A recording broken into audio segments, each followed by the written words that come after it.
এ মুসলমান বন্ধুগণ আমার, বান্দা তার কিতাব পড়তে থাকবে আর বলবে ওয়ায়াকুলুনা ইয়া ওয়াইলাতানা মা লিহাযাল কিতাব লা ইউগাদিরু সাগীরাতাও ওয়ালা কাবীরাতান ইল্লা আহসাহা। নিজে চিৎকার করে বলবে হায় আফসোস মা লিহাযাল কিতাব, এটা কেমন কিতাব রে, কেমন আমলনামা, যে আমলনামার মধ্যে ছোট বড় কোন প্রকার অপরাধ ছাড়ে নাই, লা ইউগাদিরু সাগীরাতাও ওয়ালা কাবীরাতান ইল্লা আহসাহা, কোন প্রকার অন্যায় ছাড়ে নাই, ছোট থেকে ছোট বড় থেকে বড় সকল অপরাধগুলি কি জমা করেছে, আহসাহা, এই কিতাব সব কিছু সংরক্ষণ করেছে। ও মুসলমান বন্ধুগণ আমার, এইভাবে যখন বান্দা চিৎকার করতে থাকবে আল্লাহ তাআলা এইবার ঘোষণা করে দিবেন, যার যার আমলনামা তার হাতে দিয়ে দাও, যার যার আমলনামা তার হাতে দিয়ে দাও। আল্লাহ তাআলা পবিত্র কোরআনুল কারীমের মধ্যে বলেন ফাম্মা মান উতিয়া কিতাবাহু বিয়ামিনি ফায়াকুলু হাউমুকরাউ কিতাবিয়া। কিয়ামতের ময়দানে এক শ্রেণীর মানুষের হাতে তাদের আমলনামা চলে যাবে ডান হাতে, আর এক শ্রেণীর মানুষের বাম হাতে আমলনামা চলে যাবে। যাদের ডান হাতে আমলনামা চলে যাইবে ফাম্মা মান উতিয়া কিতাবাহু বিয়ামিনি, আর যাদের ডান হাতে আমলনামা চলে যাইবে ওরা আনন্দিত হইয়া চিৎকার করে বলতে থাকবে ফায়াকুলু হাউমুকরাউ কিতাবিয়া, ও দেখো এই যে আমার আমলনামা দেখো, আমার আমলনামা দেখো, আমি গোল্ডেন প্লাস পেয়েছি। দুনিয়াতে যেরকম ভাবে একজন মানুষ এরকম ভাবে ভালো রেজাল্ট করলে পারে, এরকম আপনজনদেরকে সংবাদ দেয়, আপনজনদেরকে ডেকে ডেকে বলে যে এই যে দেখেন আমি ভালো রেজাল্ট করেছি, এটা দেখেন। কিয়ামতের ময়দানে একজন মানুষের ডান হাতে যখন আমলনামা আসবে, কোরআনের ভাষায় বলা হয় ফায়াকুলু হাউমুকরাউ কিতাবিয়া, যে চিৎকার করে বলবে দেখো আমার কিতাব দেখো, আমি গোল্ডেন প্লাস পেয়েছি, পাস। মুসলমান বন্ধুরা আমার, পক্ষান্তরে যাদের আমলনামাটা তাদের বাম হাতে দেওয়া হইবে, আল্লাহ তাআলা পবিত্র কোরআনুল কারীমের মধ্যে বলেন ওয়া আম্মা মান উতিয়া কিতাবাহু বিশিমালি, যাদের আমলনামাটা তাদের বাম হাতে দেওয়া হইবে ফায়াকুলু ইয়া লাইতানি লাম উতা কিতাবিয়া, তারা চিৎকার করে বলতে থাকবে হায় হায় আমাদের এই কিতাব যদি না দেওয়া হইতো, ওয়ালা মা আদরি মা হিসাবিয়া, আমরা যদি এই হিসাবের সংবাদ না জানতাম, এই হিসাবের বিষয় যদি আমরা না জানতাম, ইয়া লাইতাহা কানাতিল কাদিয়া, এই মৃত্যুই যদি আমাদের শেষ ফয়সালা হয়ে যাইতো,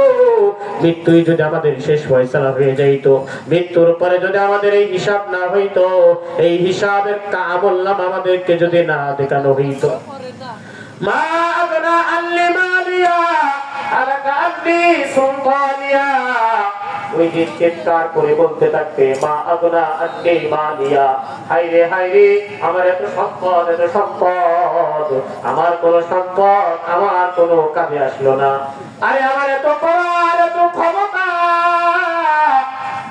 আলাকা আল্লি সুলতানিয়া, সমস্ত সুলতানিয়ত বাদশাহিত্ব সব কিছু ধ্বংস হয়ে গেল, কোন কিছু আমার কাজে আসলো না। ওই দিন চিৎকার করতে থাকবে, ওই দিন চিৎকার করে কিন্তু কোনো লাভ হবে না। মুসলমান বন্ধুগণ আমার, চিৎকার করতে থাকবে, চিৎকার করে কোনো লাভ হবে না। আল্লাহ রাব্বুল আলামিন ইতিমধ্যে ফরমান জারি করবেন, ওদেরকে আর সুযোগ দেওয়া হবে না। আল্লাহ তাআলা বলেন খুযুহু ফাগুল্লু, তাদেরকে ধরো গলায় দড়ি পরিয়ে দাও, সুম্মাল জাহিমা সাল্লু, আর তাদেরকে জাহান্নামের মধ্যে নিক্ষেপ করো, সুম্মা ফি সিলসিলাতিন যারউহা সাবউনা দিরাআন ফাসলুকু, আর তাদেরকে 70 গজ বিশিষ্ট শিকল দ্বারা তাদেরকে বেঁধে ফেলো আর জাহান্নামের মধ্যে নিক্ষেপ করো। এ মুসলমান বন্ধুগণ আমার, এই জন্য আল্লাহ তাআলা এই আয়াতে কারিমার মধ্যে বলতেছেন বান্দা মৃত্যু এত নিশ্চিত মৃত্যুর হাত থেকে দুনিয়ার কোন মানুষ রেহাই পায় নাই, বান্দা তুমি পাইবা না। অতএব মৃত্যুর জন্য সদা প্রস্তুত হয়ে থাকো। মুসলমান বন্ধুগণ আমার, আপনারা জানেন হযরত সুলাইমান পয়গম্বর, হযরত সুলাইমান আলাইহিস সালাম গোটা পৃথিবীর রাজত্ব তার হাতে ছিল, গোটা পৃথিবীর শাসন করতেন। আরে তিনি বাতাস তার কথা শুনতো, জিন তার কথা শুনতো, পশু পাখি তার এরকম ভাবে আবদ্ধ করে দিয়েছিলেন আল্লাহ তাআলা। হযরতে সুলাইমান পয়গম্বর আলাইহিস সালাম এত বড় পাওয়ারফুল বাদশা, এত বড় পাওয়ারফুল বাদশা। এই পাওয়ারফুল বাদশা সুলাইমান পয়গম্বরের মৃত্যুটা কিভাবে হয়েছিল জানেন কি? হযরতে সুলাইমান আলাইহিস সালাম বাইতুল মুকাদ্দাসের কাজ শুরু করে দিয়েছে। বাইতুল মুকাদ্দাসের কাজ আরম্ভ করেছেন, শুরু করেছেন। বাইতুল মুকাদ্দাসের কাজ করছে জিন জাতিকে লাগিয়ে দিয়েছেন, তারা বাইতুল মুকাদ্দাসকে তৈরি করছে। হযরত সুলাইমান পয়গম্বর আলাইহিস সালাম তিনি শুধুমাত্র দেখাশোনা করছেন যে তারা কিভাবে কাজ করছেন, কত দ্রুত কাজ করছেন। হযরত সুলাইমান আলাইহিস সালাম এটা দেখাশোনা করছেন, আর তারা দ্রুত কাজ করছেন জিন জাতি। হঠাৎ করে হযরত সুলাইমান আলাইহিস সালামের নিকটে একদিন একজন ভিক্ষুক এসে হযরত সুলাইমান আলাইহিস সালামকে বললেন, ওগো নবী সুলাইমান, সালাম দিলেন। হযরত সুলাইমান আলাইহিস সালাম বললেন যে আপনি কে? এই ব্যক্তি বলল যে আমার পরিচয় যে একবার জেনেছে এরপরে সে আর দুনিয়াতে থাকে নাই। হযরত সুলাইমান আলাইহিস সালাম তখন চিন্তা করলেন ইনি হলেন মালাকুল মউত। সুলাইমান আলাইহিস সালাম জিজ্ঞাসা করলেন, আপনি কি মালাকুল মউত? বলে, হ্যাঁ আমি মালাকুল মউত। সুলাইমান আলাইহিস সালাম বললেন, তার মানে আমার কি মৃত্যুর সময় ঘনিয়ে এসেছে? মৃত্যুর সময় চলে এসেছে? বলে, হ্যাঁ আপনার মৃত্যুর সময় চলে এসেছে।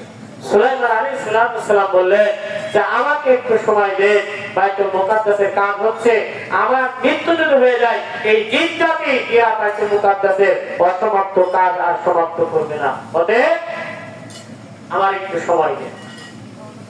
হ্যাঁ মুসলমান বন্ধুগণ আমার, এই মালাকুল মউত এইবার সুলাইমান পয়গম্বরকে বলছেন, ও আল্লাহর নবী সুলাইমান, বাইতুল মুকাদ্দাসের কাজ সম্পূর্ণ হবে কি হবে না এটা আমি জানি না, তবে আল্লাহ তাআলা আমাকে পাঠিয়েছেন নির্ধারিত টাইমেই আপনার মৃত্যুটা হয়ে যাইবে। এক সেকেন্ড আগেও হবে না, এক সেকেন্ড পরেও হবে না।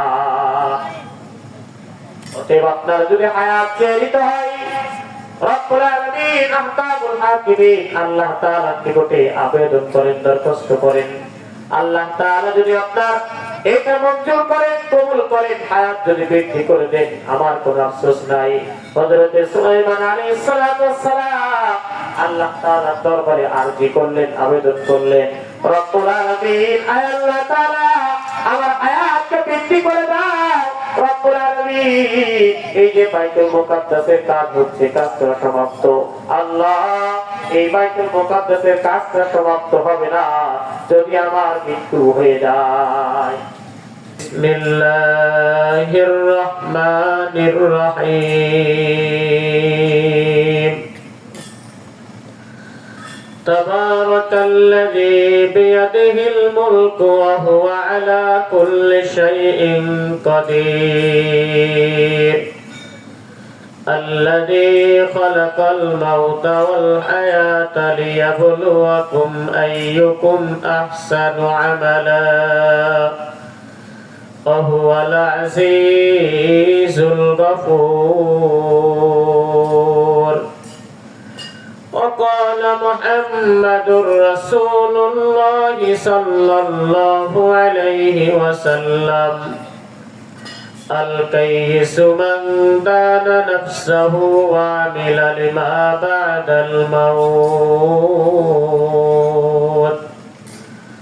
সাদাকাল্লাহুল আযীম ওয়া সাদাকা রাসূলুহুন নাবিয়্যুল কারীম ওয়া নাহনু আলা যালিকা মিনাশ শাহিদিন ওয়াশ শাকিরিন আলহামদুলিল্লাহি রাব্বিল আলামিন اللهم صل على محمد وعلى آل محمد كما صليت على إبراهيم وعلى آل إبراهيم إنك حميد مجيد اللهم بارك على محمد وعلى آل محمد كما باركت على إبراهيم وعلى آل إبراهيم إنك حميد مجيد ميدور مجبور أي سيد عالم ميدور مجبور أي سيد عالم दीदार दिखाते नहीं आवाज सुना दो दीदार दिखाते नहीं आवाज सुना दो मैं सूरत यूसुफ को नहीं चाहने वाला मैं सूरत यूसुफ को नहीं चाहने वाला मैं कैसे के मानद के नहीं आशिक लैला मैं कैसे के मानद के नहीं आशिक लैला मैं आशिक मौला हूँ मेरा इश्क दीवाना मैं आशिक मौला हूँ मेरा इश्क दीवाना ए जुमला जहाँ जिसकी तजल्ली से उजाला ए जुमला जहाँ जिसकी तजल्ली से उजाला अल्हम्दुलिल्लाह বলরামপুর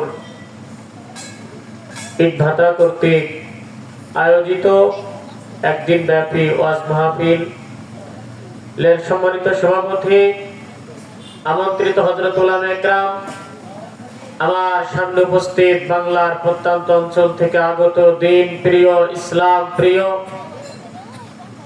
যুবক ভাইরা আমার বুড়া বাবাজিরা আমার কুচিকাচা ছোট্ট সোনামণিরা পর্দার আড়ালে অবস্থানরত আমার সম্মানিত মা ও বোনেরা সকলের প্রতি আমি আন্তরিক মোবারকবাদ জানিয়ে আমি আমার আলোচনা শুরু করতে যাচ্ছি আলোচনার প্রারম্ভেই আমি আপনাদেরকে বলতে চাই আলহামদুলিল্লাহ আমি আশা করি আপনারা যারা প্যান্ডেলের ভিতরে আছেন সকলেই দ্বীন প্রিয় ইসলাম প্রিয় কোরআন প্রিয় সকলের দিলের মধ্যে তামান্না এই আশা যে আল্লাহর জমিনে আল্লাহর দ্বীন কায়েম করতে হবে কথা ঠিক কিনা সকলেই চাই যারা কালিমা পড়েছে কালিমার মালা গ্রহণ করেছে আমাদের সকলের দিলের তামান্না বাংলার জমিন পরিচালিত হোক কোরআন দ্বারা ঠিক কিনা সংসদ পরিচালিত হোক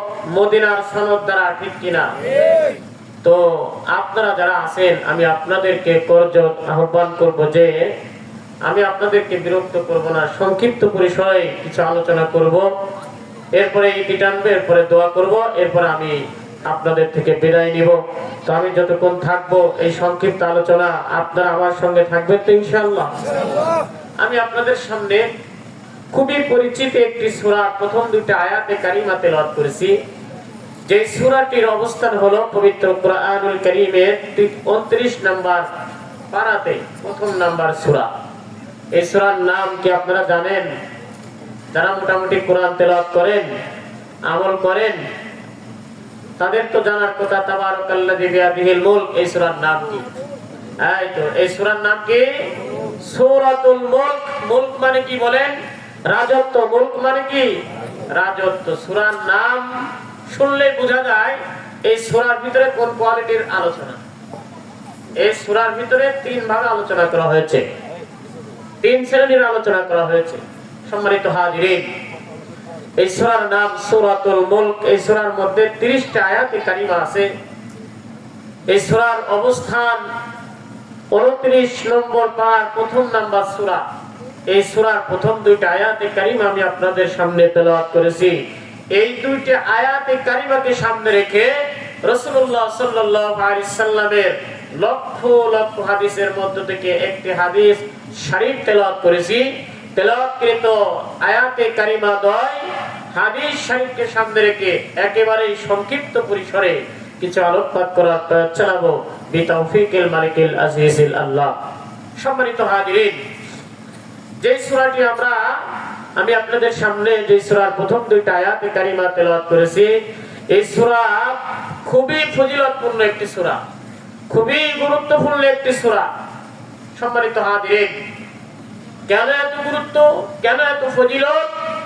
হাদিস শরীফের মধ্যে এসেছে, সহিহ হাদিসের মধ্যে এসেছে, কাল কিয়ামতের ময়দানে মানুষের বিচার কার্য যখন সম্পূর্ণ হয়ে যাবে, ফারিকুম ফিল জান্নাত ওয়া ফারিকুম ফিস সাইর, একদল মানুষ তো জান্নাতের দিকে যাবে আর একদল মানুষ জাহান্নামের দিকে যাবে। যেই দল মানুষ জাহান্নামের দিকে যাবে, কিছু মানুষকে ফেরেশতারা শিকল দিয়ে বেঁধে টানতে টানতে জাহান্নামের দিকে নিয়ে যাবে, আর ওই মানুষগুলি পিছনের দিকে বারবার চেয়ে চেয়ে তাকাবে, আজকে এই কঠিন দিনে আমার কেউ সাহায্য সহযোগিতা করার জন্য এগিয়ে আসে কিনা। মুসলমান বন্ধুগণ আমার, কিতাবের মধ্যে লেখা, আল্লাহর বান্দাকে যখন টানতে টানতে জাহান্নামের দিকে নিয়ে যাইবে আর বারবার পিছনের দিকে ফিরে ফিরে চাই, আজকের এই কঠিন সময়, কঠিন মুহূর্তে আমার কোন আপনজন আমার পাশে এসে দাঁড়ায় কিনা। কেউ দাঁড়ায় না, কেউ দাঁড়ায় না। সকলেই যার যার চিন্তায় সেই সেই পেরেশানি, কেউ কারোর বিপদে যে সাহায্য করবে না। আরে দুনিয়াতে একজন শত্রুকেও যদি কেউ বিপদে দেখে, এরপরও তার পাশে গিয়ে দাঁড়ায়, কথা ঠিক কিনা? কিন্তু কিয়ামতের ময়দানে আপন ভাই যাদের সব স্পর্শে দুনিয়ার মধ্যে আমি আপনি এসেছি, এরাও পরিচয় দিবে না। মুসলমান বন্ধুগণ আমার, এই জন্য রব্বুল আলামিন বলেন, ইয়াউমা ইয়াফিরুল মারউ মিন আখিহি ওয়া উম্মিহি ওয়া আবিহি ওয়া সাহিবাতিহি ওয়া বানিহি। কিয়ামতের ময়দানে মানুষগুলি যখন বিপদে পড়বে, ওই কঠিন মুহূর্তে, কঠিন বিপদের মুহূর্তে কেউ কারোর পরিচয় দিবে না। ফাররায়া ফিররু মানে পলায়ন করা, মারউ মানে মানুষ। আল্লাহ তাআলা বলেন, ইয়াউমা ইয়াফিরুল মারউ মিন আখিহি, মানুষ তার ভাইয়ের থেকে পলায়ন করবে, ওয়া উম্মিহি, মানুষ তার মায়ের থেকে পলায়ন করবে, মানুষ তার আপনজনদের থেকে পলায়ন করবে, পিতার থেকে পলায়ন করবে, কেউ কারোর পাশে দাঁড়াইবে না।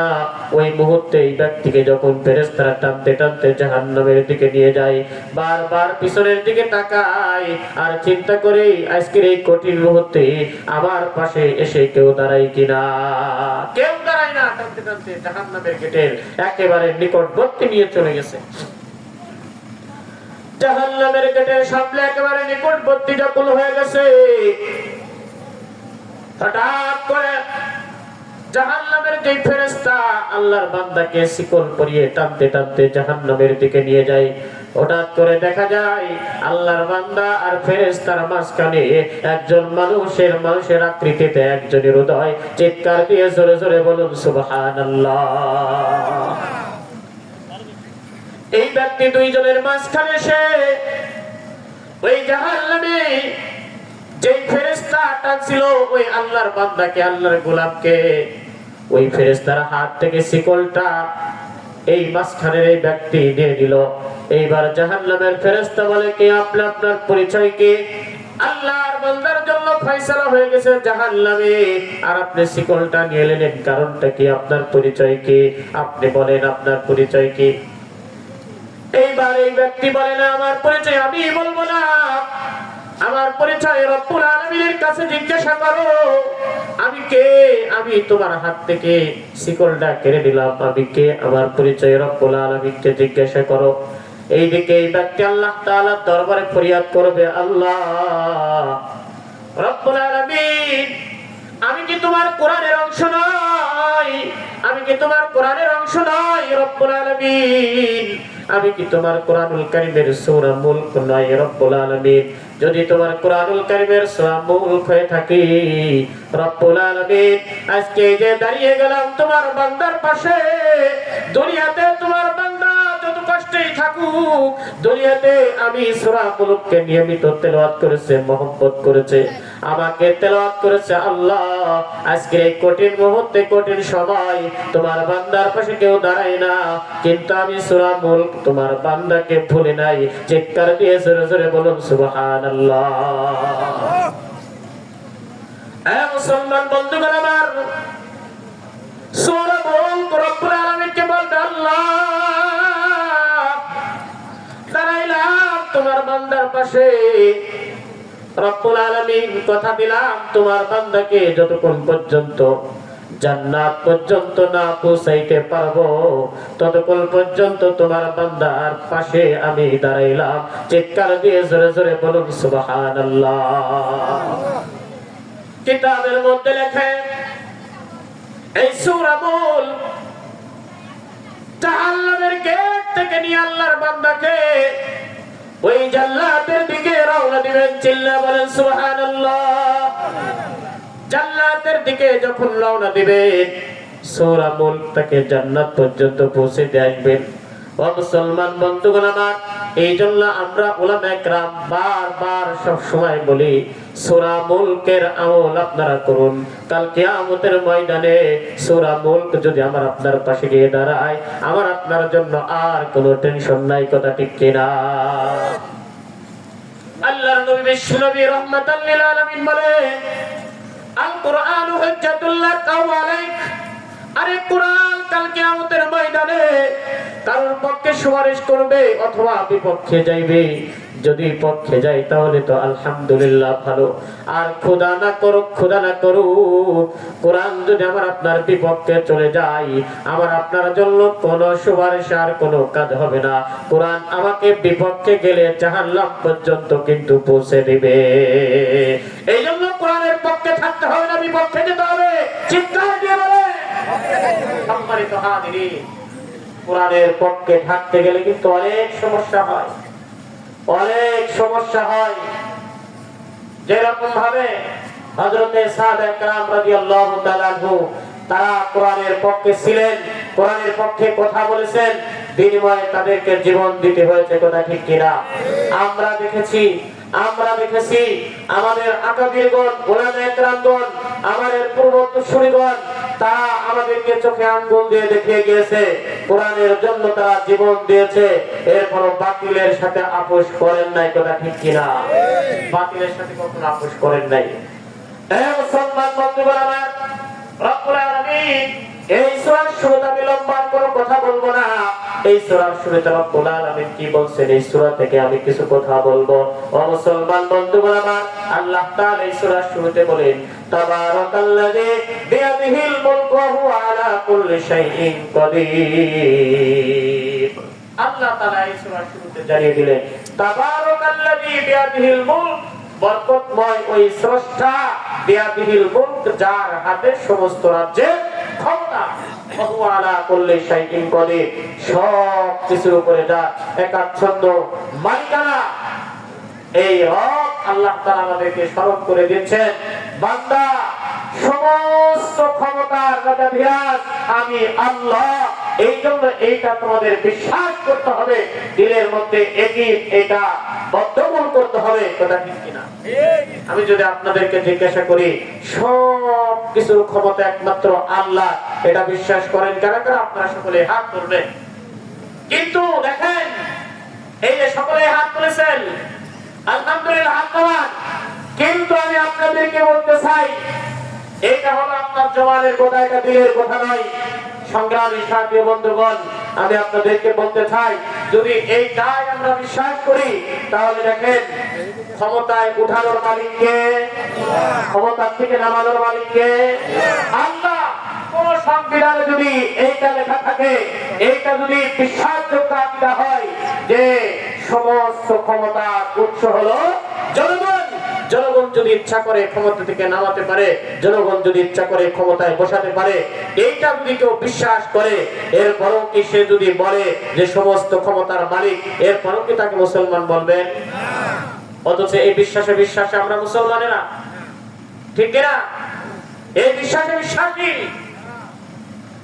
মুসলমান বন্ধুরা আমার, এই জন্য রব্বুল আলামিন জানিয়ে দেন, বান্দা তাবারাকাল্লাযী বিয়াদিহিল মুলক, সমস্ত ক্ষমতার মালিক একমাত্র আল্লাহ তাআলার হাতে, ইয়াদুল মানে হাত, অর্থাৎ আল্লাহ তাআলার হাতে সমস্ত ক্ষমতা, দুনিয়ার কোন মানুষের হাতে কোনো ক্ষমতা নাই। কথা ঠিক কিনা? এই গোটা পৃথিবী শাসন করেছিলেন চারজন ব্যক্তি, এত বড় ক্ষমতাধর, এত বড় ক্ষমতাধর, এরপরও দেখেন এই চারজনের কোন একজন বুঝি দুনিয়াতে আছে? আছে বলে নাই। চারজনের একজন দুনিয়াতে নাই।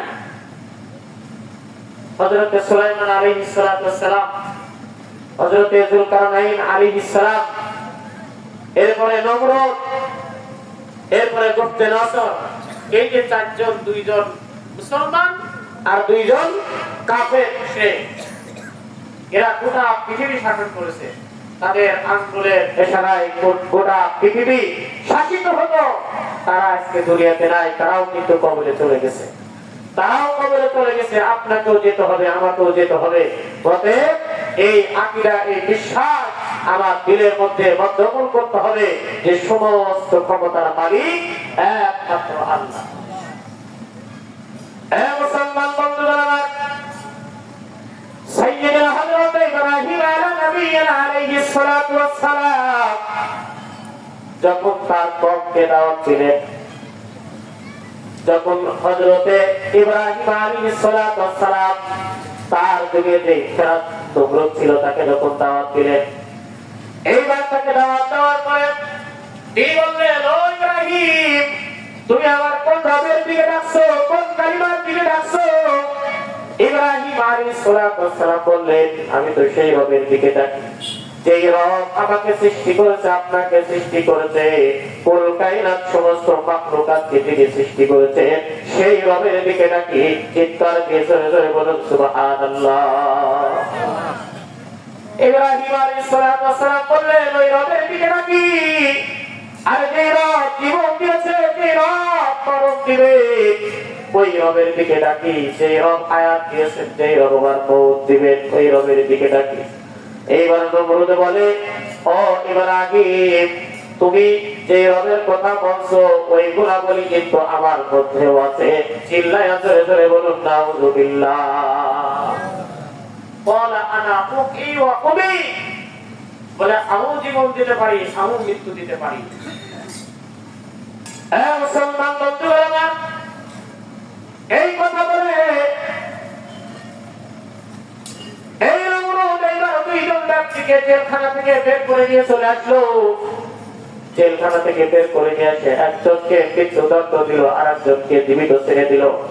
আর বললো, ইব্রাহিম, এই যে দেখো, একজনের জীবন দিলাম আর আরেকজনের মৃত্যুদণ্ড দিলাম, এই পাওয়ার কিন্তু আমার হাতে আছে। চিল্লায়া জোরে জোরে বলুন নাউযুবিল্লাহ। ইব্রাহিম আলাইহিস সালাম বললেন, বাহ, এটা সুন্দর পাওয়ার, সুন্দর ক্ষমতা। আচ্ছা, এটা নাই মানলাম, রব্বুল আলামিন প্রতিদিন যে পূর্ব থেকে তিনি সূর্য উদয় করেন আর অস্ত যায় পশ্চিম দিকে, তাতে যদি ওই রবি হন, জীবনদাতা মওতদাতা ওই রব হন, তাহলে এই সূর্যকে আজ পশ্চিম দিক থেকে উদয় করে দেখিয়ে দেন যদি আপনি রব হয়ে থাকেন। কুরআনের ভাষায় বলে, ফাবু হিতাল্লাযী কাফার, কিং কর্তব্য বিমূঢ় হয়ে গেছে নমরুদ। এক মুসলমান বন্ধুরা আমার বলে, এটা কেমন হয় নাকি? বলে এইটাও হবে না, ওইটাও হবে না, এইটাই হয়, এইটারও মালিক, এইটাও করতে পারেন, ওইটাও করতে পারেন, তিনি বলে একমাত্র আমার আল্লাহ। চিৎকার দিয়ে জোরে জোরে বলুন সুবহানাল্লাহ। এই ক্ষমতা একমাত্র আল্লাহ। জীবন দেওয়া, হায়াত দেওয়া, সূর্য এদিক ওদিক থেকে উদয় করা, এগুলির সমস্ত ক্ষমতার মালিক, একাচ্ছন্ন মালিকা আমার আল্লাহ।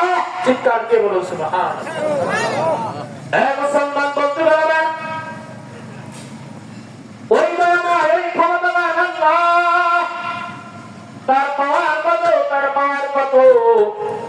আল্লাহ তাআলা পবিত্র কোরআনুল কারীমের মধ্যে বলেন, তুলিজুল লাইলা ফিল নাহারি ওয়া তুলিজুল নাহারা ফিল লাইল ওয়া তুখরিজুল হাইয়া মিনাল মাইয়িতি ওয়া তুখরিজুল মাইয়িতা মিনাল হাইয়্যি।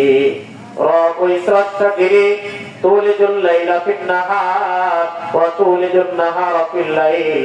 রব তিনি রাতকে দিনের মধ্যে প্রবেশ করান, দিনকে রাতের মধ্যে প্রবেশ করান, মৃত জিনিসের মধ্য থেকে জীবিত বস্তু বের করে আর জীবিতর মধ্য থেকে মৃত বস্তু বের করে, তিনি হলেন আমার রব। চিৎকার দিয়ে জোরে জোরে বলুন সুবহানাল্লাহ। আল্লাহ রাব্বুল আলামিন বলেন, বান্দা এই বিশ্বাস, এই ইয়াকিন তোমার দিলের মধ্যে তৈয়ার করো, পয়দা করো, বর্তমান করো। বিয়াদিহিল মুলক, যে সমস্ত রাজ্যের ক্ষমতা একমাত্র আল্লাহ। এই আয়াতের শিক্ষাই দেয় সমস্ত ক্ষমতা কার বলে? আল্লাহ। মুসলমান বন্ধুরা আমার, যারাই ক্ষমতার বাহাদুরি দেখিয়েছে, আল্লাহ তাআলা কিছু মানুষকে একটু সুযোগ দেন, আল্লাহ তাআলা ছাড় দেন, কিন্তু ছেড়ে দেন না।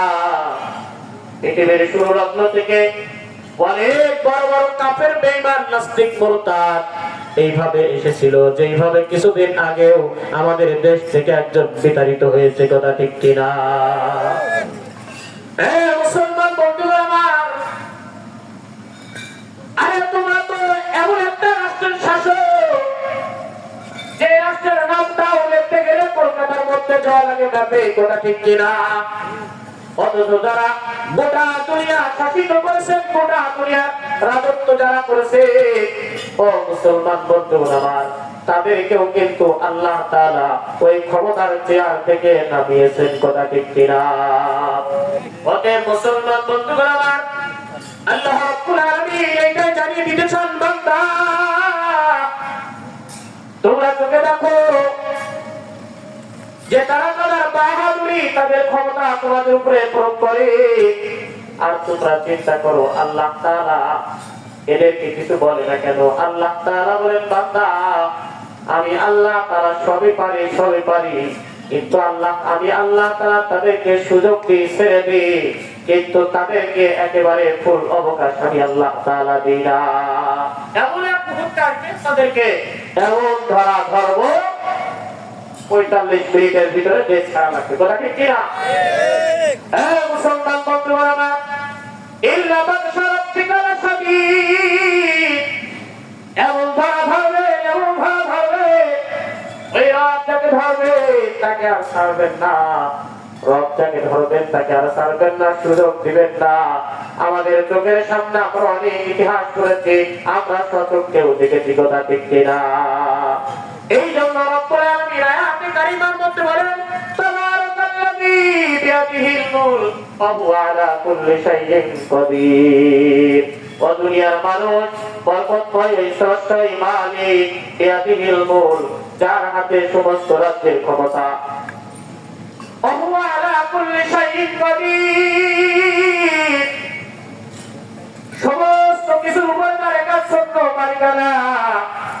ও মুসলমান বন্ধুগণ আমার, আল্লাহ তাআলা এটা বর্তমান করতে বলছেন আমাদের দিলের মধ্যে, আর এটা বর্তমান যখন আমার আপনার দিলের মধ্যে হয়ে যাবে, শিরক বেদাত সব কিছু আমার থেকে উৎখাত হয়ে যাবে। ও মুসলমান বন্ধুগণ আমার, এই বিশ্বাস যদি আমার আপনার থাকে, আমি আপনি কখনো মাজারে গিয়ে সিজদা দিতে পারি না। কথা ঠিক কিনা? না, আপনাদের এলাকায় যেগুলো নাই, মাজারে টাজারে যায় না, মাজার 5 বছর বিয়ে করেছে, সন্তান হয় নাই, হঠাৎ করে চলে গেছে, মনে করেন এক বাবার দরবারে গিয়ে বলছে, বাবা 5 বছর বিয়ে হয়েছে, সন্তান আদি কিছু হয় নাই, সন্তান এই বছর একটা দাও, সামনে বছর একটা খাসি দেব। আল্লাহ তাআলা বলেন, তুই তো বেঈমান হয়েছিস, আরো ভালো করে হ। আল্লাহ তাআলা পরের বছরই তার সন্তান দিবেন। সম্মানিত হাজিরিন, তিনি চিন্তা করছেন বাবা পাওয়া 5 বছরও পারলাম না, একবার শুধু তার বাজারে গেলাম আর সন্তান চলে আসলো, পরের বারে ফাঁসি দিয়ে চলে গেছে, গিয়ে বাজারে গিয়ে দিয়ে চলে এসেছে। এখন বলেন এই সন্তান দেওয়ার মালিক আল্লাহ নাকি ওই বাজারের বাবা? তাহলে যে বাজারে যাওয়ার পরে সন্তান হলো, বাজারে যাওয়ার পরে সন্তান হলো না? মুসলমান বন্ধুগণ আমার, এইটাই আল্লাহ তাআলা আয়াতের মধ্যে বলেন বিআবিহিল মুলক। মুসলমান বন্ধুগণ আমার, সন্তান দেওয়ার মালিক দুনিয়ার কোন মানুষ হতে পারে না। সন্তান যিনি দেন তিনি হলেন আমার আল্লাহ। কথা ঠিক কিনা? এই বিশ্বাস যদি কেউ করে, একেবারে টাটকাই মান চলে যাবে, টাটকা তার বেঈমান হয়ে যাবে, তার আবার নতুন করে কালিমা পড়ে মুসলমান হয়ে এর পরিবার উন্নতি করে। ওই অবস্থায় যত ইবাদত বন্দী করবে চুল পরিমাণ করে কিছু কবুল হবে না। এই জন্য মুসলমান বন্ধুগণ আমার, এই বিশ্বাস যদি আমার আপনার দিলের মধ্যে থাকে, আমি আপনি কখনো বাজারে গিয়ে সিজদা দিতে পারবো না। আমি আপনি কখনো বাবার দরবারে গিয়ে ওই বাবার দরবারে গিয়ে আমি তার এরকম মান্যত করতে পারবো না। কারণ আমার বিশ্বাস আছে সমস্ত কিছুর মালিক একমাত্র আল্লাহ। কথা ঠিক কিনা? মুসলমান বন্ধুগণ আমার, আল্লাহ তাআলা পরবর্তী আয়াতের মধ্যে বলেন আল্লাযী খালাকাল মাউতা ওয়াল হায়াত। ওই স্রষ্টা, ওই মালিক, ওই স্রষ্টা, ওই মালিক যিনি মৃত্যু এবং হায়াতকে সৃষ্টি করেছেন। কেন কেন মৃত্যু এবং হায়াত কেন সৃষ্টি করেছেন? আল্লাহ তাআলা বলেন লিয়াবলুয়াকুম আইয়ুকুম আহসানু আমালা। বলে তোমাদেরকে পরীক্ষা করার জন্য, তোমাদের মধ্যে কে কে ভালো আমল করতে পারে এটারই পরীক্ষা করার জন্য আল্লাহ তাআলা হায়াত এবং মউত, মউত এবং হায়াত আল্লাহ তাআলা সৃষ্টি করেছে। আয়াতে কারিমা থেকে খেয়াল করেন আল্লাযী খালাকাল মাউতা ওয়াল হায়াত। ওই স্রষ্টা যিনি খালাকাল মাউত, মাউত মানে কি? মৃত্যু। মাউত মানে কি বলেন? মৃত্যু। ওয়াল হায়াত, হায়াত মানে জীবন। আল্লাহ তাআলা আয়াতে কারিমার মধ্যে বলছেন ওই স্রষ্টা যিনি মৃত্যু এবং হায়াতকে সৃষ্টি করেছে। এখানে দেখেন মৃত্যু শব্দটা আগে, হায়াত শব্দটা কিন্তু পরে, ঠিক না? মৃত্যু শব্দটা আগে, হায়াত শব্দটা পরে।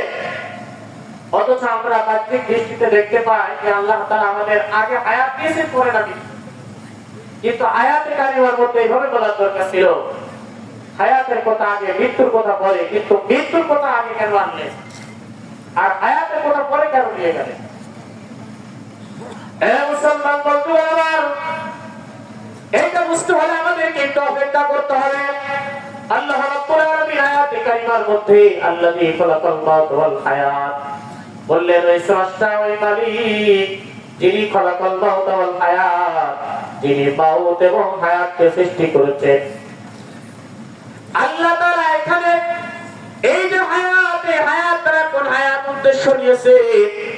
মুসলমান জিন্দেগিতে 5টি হায়াত পেয়েছে।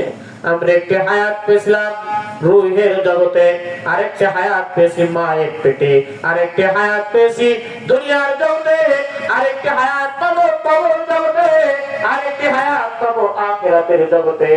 ও মুসলমান বন্ধুগণ আমার, ওই রূহের জগতে যে হায়াত পেয়েছিলাম, ওই হায়াতের শুরু ছিল, শেষ ছিল। মায়ের পেটে যে হায়াত পেয়েছি, এই হায়াতের শুরু আছে, শেষ হয়েছে। দুনিয়ার জিন্দেগিতে যে হায়াত পেয়েছি, এই হায়াতেরও শুরু হয়েছে, আবার শেষ হবে। কবরের জিন্দেগিতে যাওয়ার পরেও ওইটারও শুরু হবে, শেষ হবে। আর আখিরাতে যাওয়ার পরে আল্লাহ তাআলা এমন একটি হায়াত দিবে, এমন একটি হায়াত দিবে যে হায়াতের শুরু হবে তো আর শেষ হবে না। এমন একটি হায়াত দিবে। আপনারা কি বিরক্ত বোধ হচ্ছে? অনেকে উঠে যাচ্ছে ভাই, যদি আপনারা বলেন আমি শেষ করে দেবো, সমস্যা নেই। যে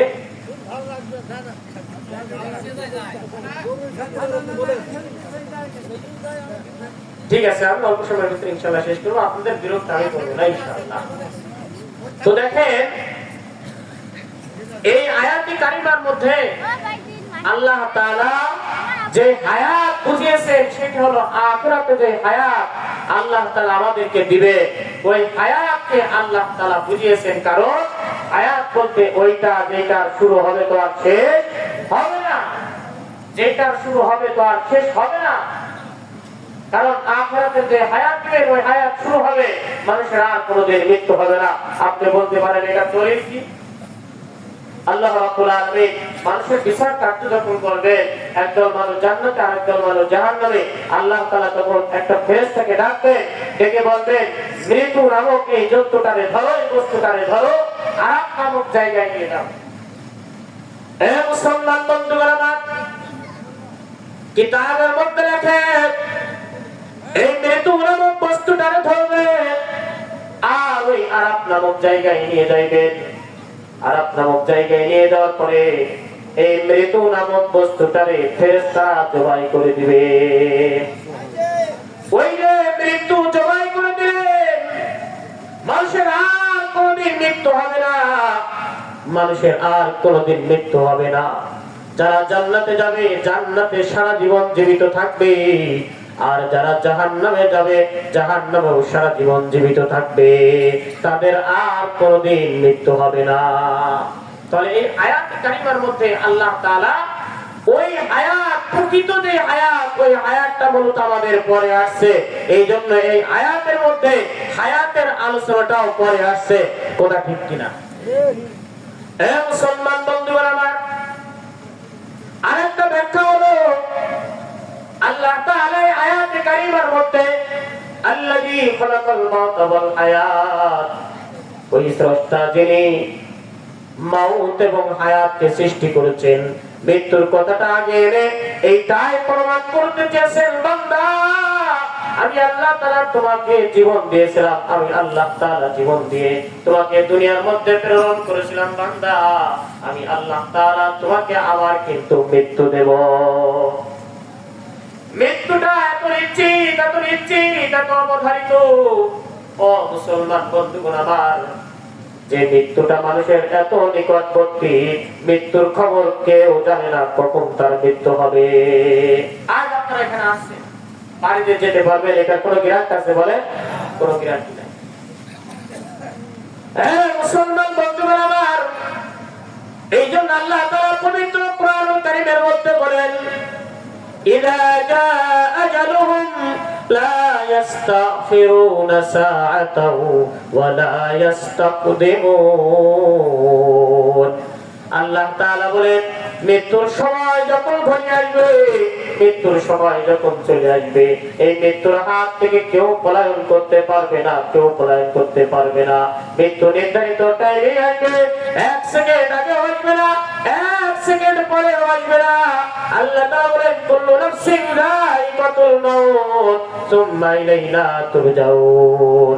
প্রত্যেকটা প্রাণীকে মৃত্যুর স্বাদ গ্রহণ করা লাগবে। মৃত্যুর হাত থেকে কেউ রেহাই পাবে না, দুনিয়ার কোন মানুষ কেউ পায় নাই, পাবেও না, কিয়ামত পর্যন্ত পাবেও না। আর মৃত্যুর পরে সুম্মা ইলাইনা তুরজাউন, আল্লাহ তাআলা বলে আমি রবের নিকটে তোমাদেরকে আবার প্রত্যাবর্তন করা লাগবে। ও মুসলমান বন্ধুরা আমার, যদি আল্লাহ তাআলা আয়াতে কারিমার মধ্যে এতটুকু বলতে, কুল্লু নাফসিন যায়িকাতুল মাউত, যে প্রত্যেকটা প্রাণীকে মৃত্যু স্বাদ গ্রহণ করা লাগবে, এরপরে যদি আর আয়াতে কারিমা নাযিল না করতেন, আমাদের আর কোনো টেনশন ছিল না, কোনো চিন্তা ছিল না, কারণ মৃত্যু এখানেই শেষ, এরপরে আর কোনো কিছু হবে না, আমাদের আর টেনশন নাই। কিন্তু রব্বুল আলামিন জানিয়ে দিলেন, সুম্মা ইলাইনা তুরজাউন, মানে এরপর আবার আমি রব্বুল আলামিনের নিকটে তোমাদেরকে প্রত্যাবর্তন করা লাগবে। আর ওই প্রত্যাবর্তন যখন করা লাগবে, ওই সময় আমার আপনার বিচার কার্য কিন্তু শুরু হয়ে যাবে। দুনিয়াতে আমি আপনি কি করেছি? আল্লাহ তাআলা বলেন, ফামান ইয়ামাল মিসকালা যাররাতিন খায়রান ইয়ারা ওয়া মান ইয়ামাল মিসকালা যাররাতিন শাররান ইয়ারা। রব্বুল আলামিন বলেন, দুনিয়াতে তোমরা যদি যারা পরিমাণ ভালো কাজ করো, যারা পরিমাণ খারাপ কাজ করো, আল্লাহ তাআলা বলেন এইটাও কিয়ামতের ময়দানে আল্লাহ তাআলা দেখাইবেন। যাই করো আর না করো সব কিছু কিন্তু আল্লাহ তাআলা রেকর্ড করে রাখছে। সব কিছু আল্লাহ তাআলা আমাদেরকে দেখাইবে। ওই যেমন আপনার সঙ্গে সব সময় দুইজন ফেরেশতা সম্মানিত লেখক আমার আপনার সামনে কিন্তু আছে। আল্লাহ তাআলা বলে কিরামান কাতিবিন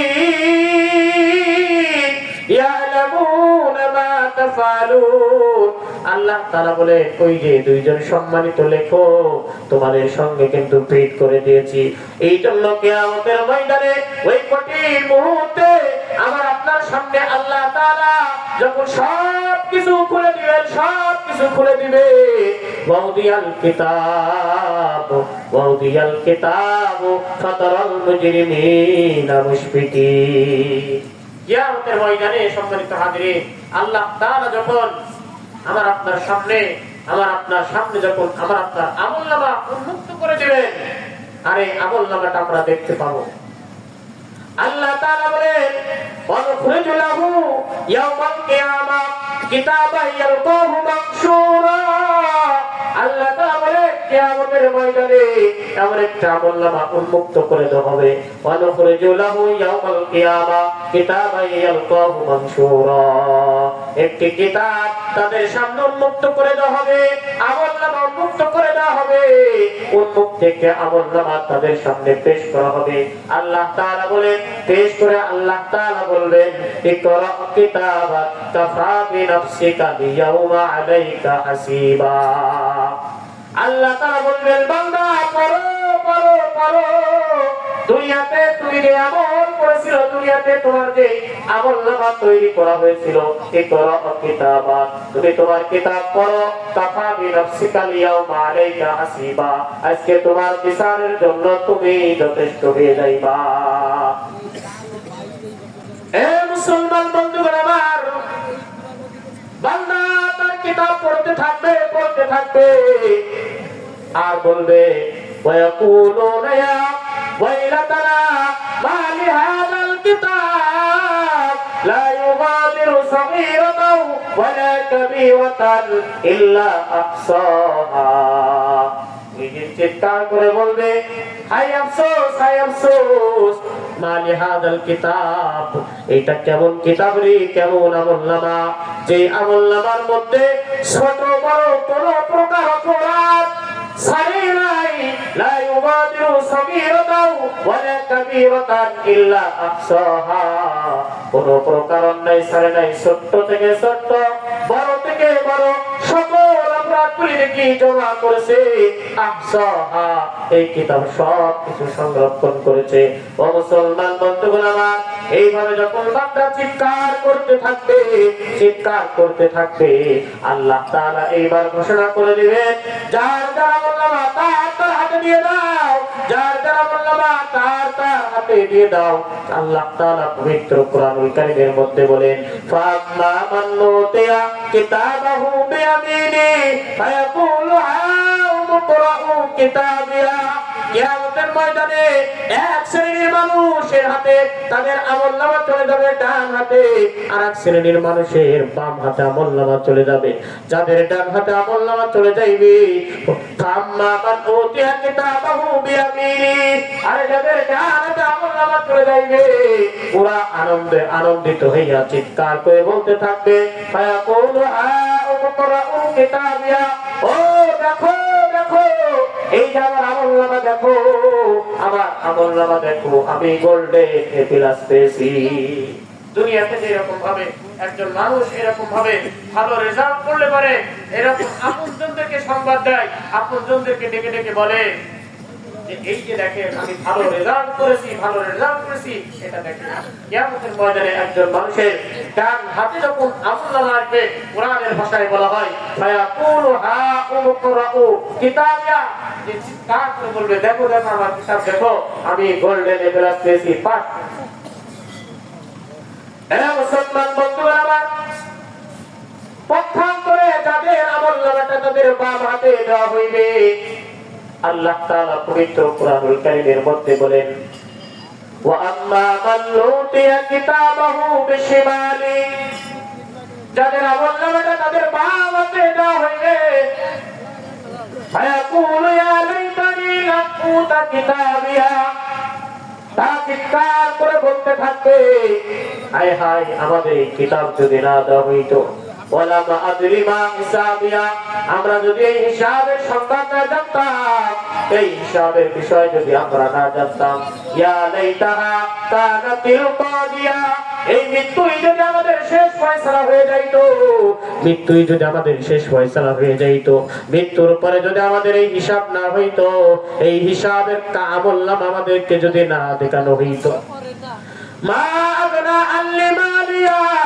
আলাকা আল্লি সুলতানিয়া, ওই দিন চিৎকার করে বলতে থাকবে, মা আগনা আল্লি মালিয়া, হায়রে হায়রে আমার এত সম্পদ, এত সম্পদ, আমার কোন সম্পদ আমার কোন কাজে আসলো না, আরে আমার এত পাওয়ার, এত ক্ষমতা, আলাকা আল্লি সুলতানিয়া, সমস্ত সুলতানিয়ত বাদশাহিত্ব সব কিছু ধ্বংস হয়ে গেল, কোনো কিছুই আমার কাজে আসলো না। ওই দিন চিৎকার করতে থাকবে, ওই দিন চিৎকার করে কিন্তু কোনো লাভ হবে না। মুসলমান বন্ধুগণ আমার, চিৎকার করতে থাকবে, চিৎকার করে কোনো লাভ হবে না। আল্লাহ রাব্বুল আলামিন ইতিমধ্যে ফরমান জারি করবেন, ওদেরকে আর সুযোগ দেওয়া হবে না। আল্লাহ তাআলা বলেন, খুযুহু ফাগুল্লু, তাদেরকে ধরো ধরো, গলায় দড়ি পরিয়ে দাও, যুম্মাল জাহিমা সাল্লু, আর তাদেরকে জাহান্নামের মধ্যে নিক্ষেপ করো, সুম্মা ফি সিলসিলাতিন যারউহা সাবউনা দিরাআন ফাসলুকু, আর তাদেরকে 70 গজ বিশিষ্ট শিকল দ্বারা তাদেরকে বেঁধে ফেলো, আর জাহান্নামের মধ্যে নিক্ষেপ করো। হে মুসলমান বন্ধুগণ আমার, এই জন্য আল্লাহ তাআলা এই আয়াতে কারিমার মধ্যে বলতেছেন, বান্দা মৃত্যু এত নিশ্চিত, এত নিশ্চিত, মৃত্যুর হাত থেকে দুনিয়ার কোন মানুষ রেহাই পায় নাই, বান্দা তুমি পাইবা না, অতএব মৃত্যুর জন্য সদা প্রস্তুত হয়ে থাকো। হে মুসলমান বন্ধুগণ আমার, আপনারা জানেন হযরতে সুলাইমান পয়গম্বর, হযরতে সুলাইমান আলাইহিস সালাম গোটা পৃথিবীর রাজত্ব তার হাতে ছিল, গোটা পৃথিবীর শাসন করতেন। আরে তিনি বাতাস তার কথা শুনতো, জিন তার কথা শুনতো, পশু পাখি তার এরকম ভাবে আবদ্ধ করে দিয়েছিলেন আল্লাহ তাআলা। হযরতে সুলাইমান পয়গম্বর আলাইহিস সালাম এত বড় পাওয়ারফুল বাদশা, এত বড় পাওয়ারফুল বাদশা, এই পাওয়ারফুল বাদশা সুলাইমান পয়গম্বরের মৃত্যুটা কিভাবে হয়েছিল জানেন কি? হযরতে সুলাইমান আলাইহিস সালাম বাইতুল মুকাদ্দাসের কাজ শুরু করে দিয়েছে, বাইতুল মুকাদ্দাসের কাজ আরম্ভ করেছেন, শুরু করেছেন। বাইতুল মুকাদ্দাসের কাজ করছে জিন জাতি, জিন জাতিকে লাগিয়ে দিয়েছেন, তারা বাইতুল মুকাদ্দাসকে তৈরি করছে। হযরতে সুলাইমান পয়গম্বর আলাইহিস সালাম তিনি শুধুমাত্র দেখাশোনা করছেন যে তারা কিভাবে কাজ করছেন, কত দ্রুত কাজ করছেন। হযরতে সুলাইমান আলাইহিস সালাম এটা দেখাশোনা করছেন, আর তারা দ্রুত কাজ করছেন জিন জাতি। হঠাৎ করে হযরতে সুলাইমান আলাইহিস সালামের নিকটে একদিন একজন ভিক্ষুক এসে হযরতে সুলাইমান আলাইহিস সালামকে বললেন, ওগো নবী সুলাইমান, সালাম দিলেন। হযরতে সুলাইমান আলাইহিস সালাম বললেন যে আপনি কে? এই ব্যক্তি বলল যে আমার পরিচয় যে একবার জেনেছে এরপরে সে আর দুনিয়াতে থাকে নাই। হযরতে সুলাইমান আলাইহিস সালাম তখন চিন্তা করলেন, ইনি হলেন মালাকুল মউত। সুলাইমান আলাইহিস সালাম জিজ্ঞাসা করলেন, আপনি কি মালাকুল মউত? বলে, হ্যাঁ আমি মালাকুল মউত। সুলাইমান আলাইহিস সালাম বললেন, তার মানে আমার কি মৃত্যুর সময় ঘনিয়ে এসেছে? মৃত্যুর সময় চলে এসেছে? বলে, হ্যাঁ আপনার মৃত্যুর সময় চলে এসেছে। সুলাইমান আলাইহিস সালাম বললেন যে আমাকে একটু সময় দেন, বাইতুল মুকাদ্দাসের কাজ হচ্ছে, আমার মৃত্যু যদি হয়ে যায় এই জিন জাতি এরা বাইতুল মুকাদ্দাসের অসমাপ্ত কাজ আর সমাপ্ত করবে না, অতএব আমার একটু সময় দেন। হে মুসলমান বন্ধুগণ আমার, এই মালাকুল মউত বলছেন আল্লাহর নবী সুলাইমান বাইতুল মুকাদ্দাসের কাজ সম্পূর্ণ হবে কি হবে না এটা আমি জানি না, তবে আল্লাহ তাআলা আমাকে পাঠিয়েছেন নির্ধারিত টাইমেই আপনার মৃত্যুটা হয়ে যাইবে, 1 সেকেন্ড আগেও হবে না 1 সেকেন্ড পরেও হবে না। অতএব আপনার যদি হায়াত চেয়ে নিতে হয় রব্বুল আলামিন আহকামুল হাকিমিন আল্লাহ তাআলার নিকটে আবেদন করেন, দরখাস্ত করেন। আল্লাহ তাআলা যদি আপনার এটা মঞ্জুর করেন, কবুল করেন, হায়াত যদি বৃদ্ধি করে দেন, আমার কোনো আফসোস নাই। হযরত সুলাইমান আলাইহিস সালাতু ওয়াস সালাম আল্লাহ তাআলার দরবারে আরজি করলেন, আবেদন করলেন, রব্বুল আলামিন আয় আল্লাহ তাআলা আমার হায়াতকে বৃদ্ধি করে দাও। রব্বুল আলামিন এই যে বাইতুল মুকাদ্দাসের কাজ হচ্ছে, কাজটা সমাপ্ত। আল্লাহ এই বাইতুল মুকাদ্দাসের কাজটা সমাপ্ত হবে না যদি আমার মৃত্যু হয়ে যায়। আল্লাহ রাব্বুল আলামিন সুলাইমান পয়গম্বরকে জানিয়ে দিলেন, ওগো নবী সুলাইমান এই বাইতুল মুকাদ্দাসের কাজ সমাপ্ত হবে কি হবে না এটা তোমার দায়িত্ব না। বাইতুল মুকাদ্দাসের অসমাপ্ত কাজ সমাপ্ত করার দায়িত্ব আমি আল্লাহ তাআলা জিম্মায় নিয়ে নিলাম। চিৎকার দিয়ে জোরে জোরে বলুন সুবহানাল্লাহ।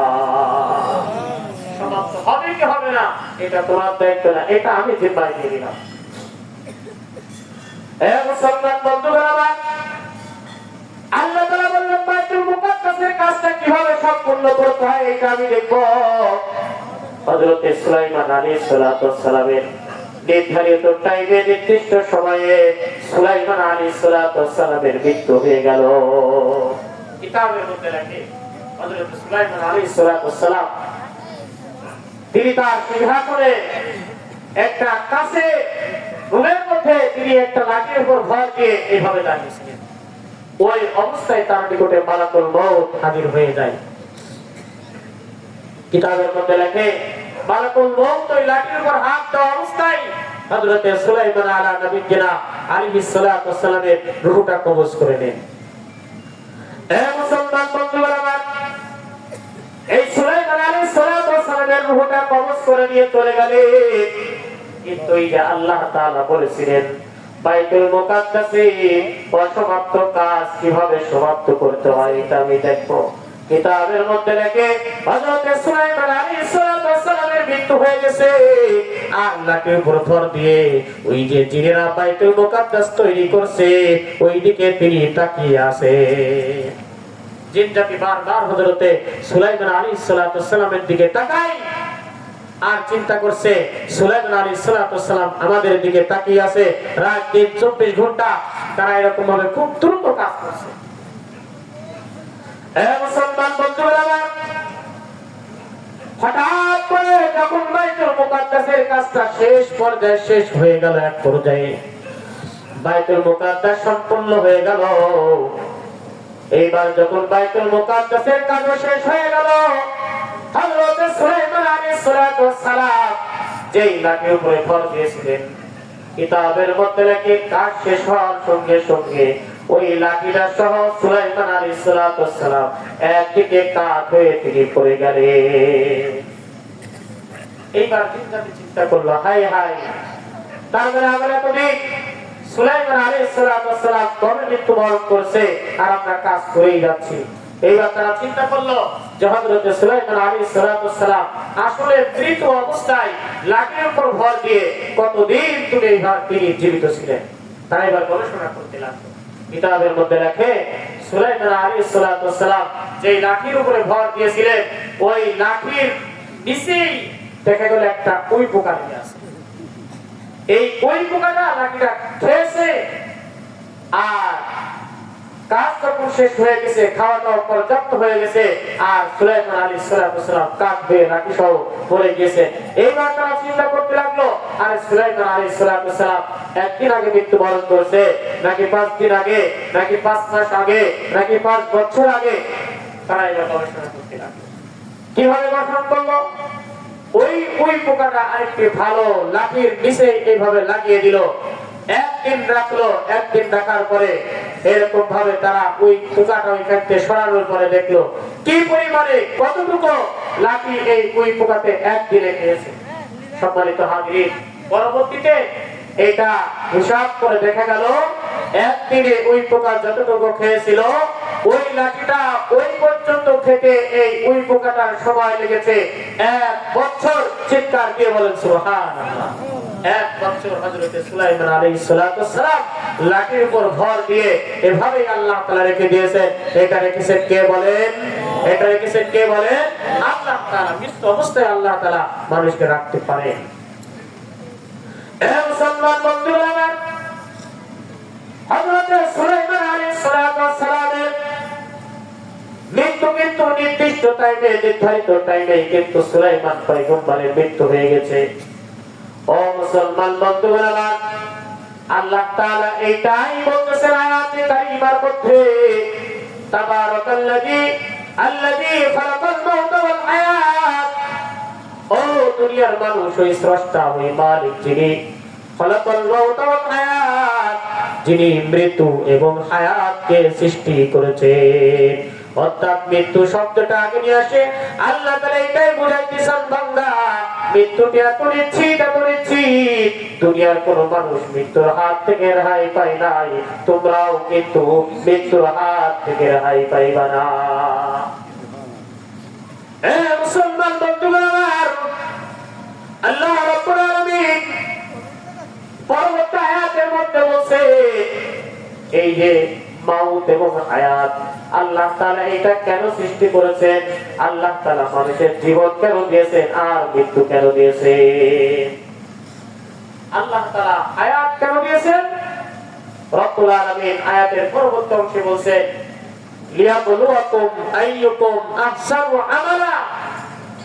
আল্লাহ তাআলা তোমাদেরকে পরীক্ষা করার জন্য, লিয়াবলুয়াকুম আইয়ুকুম আহসানু আমালা, যে তোমাদের মধ্য থেকে কে ভালো আমল করতে পারে এটা দেখার জন্য আল্লাহ তাআলা তোমাদেরকে হায়াত এবং মউত এই দুইটা সৃষ্টি করেছেন, এটা দেখার জন্য যে তোমাদের মধ্য থেকে আহসানু আমালা, কে ভালো আমল করতে পারে। সম্মানিত হাজিরিন, দেখেন আহসান এটা ইসমে তাফদীলের সিগা। আহসান মানে ভালো, আকসার মানে অধিক। আল্লাহ তাআলা কিন্তু এটা বলেন নাই কে অধিক আমল করতে পারে এইটা দেখার জন্য। আল্লাহ তাআলা বলেন আহসানু আমালা, কে বেশি ভালো আমল করতে পারে এটা দেখার জন্য। তার মানে আমাদের যে আমলটা করতে হবে, এই আমলটা কেমন আমল করতে হবে? ভালো আমল নাকি অধিক আমল? বলে ভালো আমল করতে হবে। এই জন্য ভালো আমল করার জন্য 4টি শর্ত। কয়টি শর্ত বলে? 1 নাম্বার হলো ভালো আমল করার জন্য ইলম লাগবে। কি লাগবে বলেন? ইলম লাগবে। এই ইলমটা আবার 2 প্রকার। কয় প্রকার? 2 প্রকার। একটা হলো ইলমে ওহী আর একটা হলো জাগতিক ইলম। একটা হলো ইলমে ওহী আর একটা হলো কি বলেন? জাগতিক ইলম। তাহলে ভালো আমল করতে হলে পারে আমাদের 1 নম্বরে কি লাগবে বলেন? ইলম লাগবে, ইলম।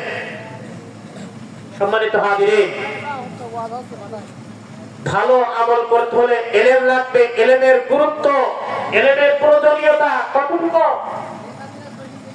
একজন মানুষ, এদিকে খেয়াল করেন, একজন মানুষ কালিমা পড়ছে লা ইলাহা ইল্লাল্লাহু মুহাম্মাদুর রাসূলুল্লাহ, এই যে কালিমাটা আপনি শিক্ষা করবেন, পড়বেন, এটাও কিন্তু একটা ইলম। এটার নাম কি? ইলম।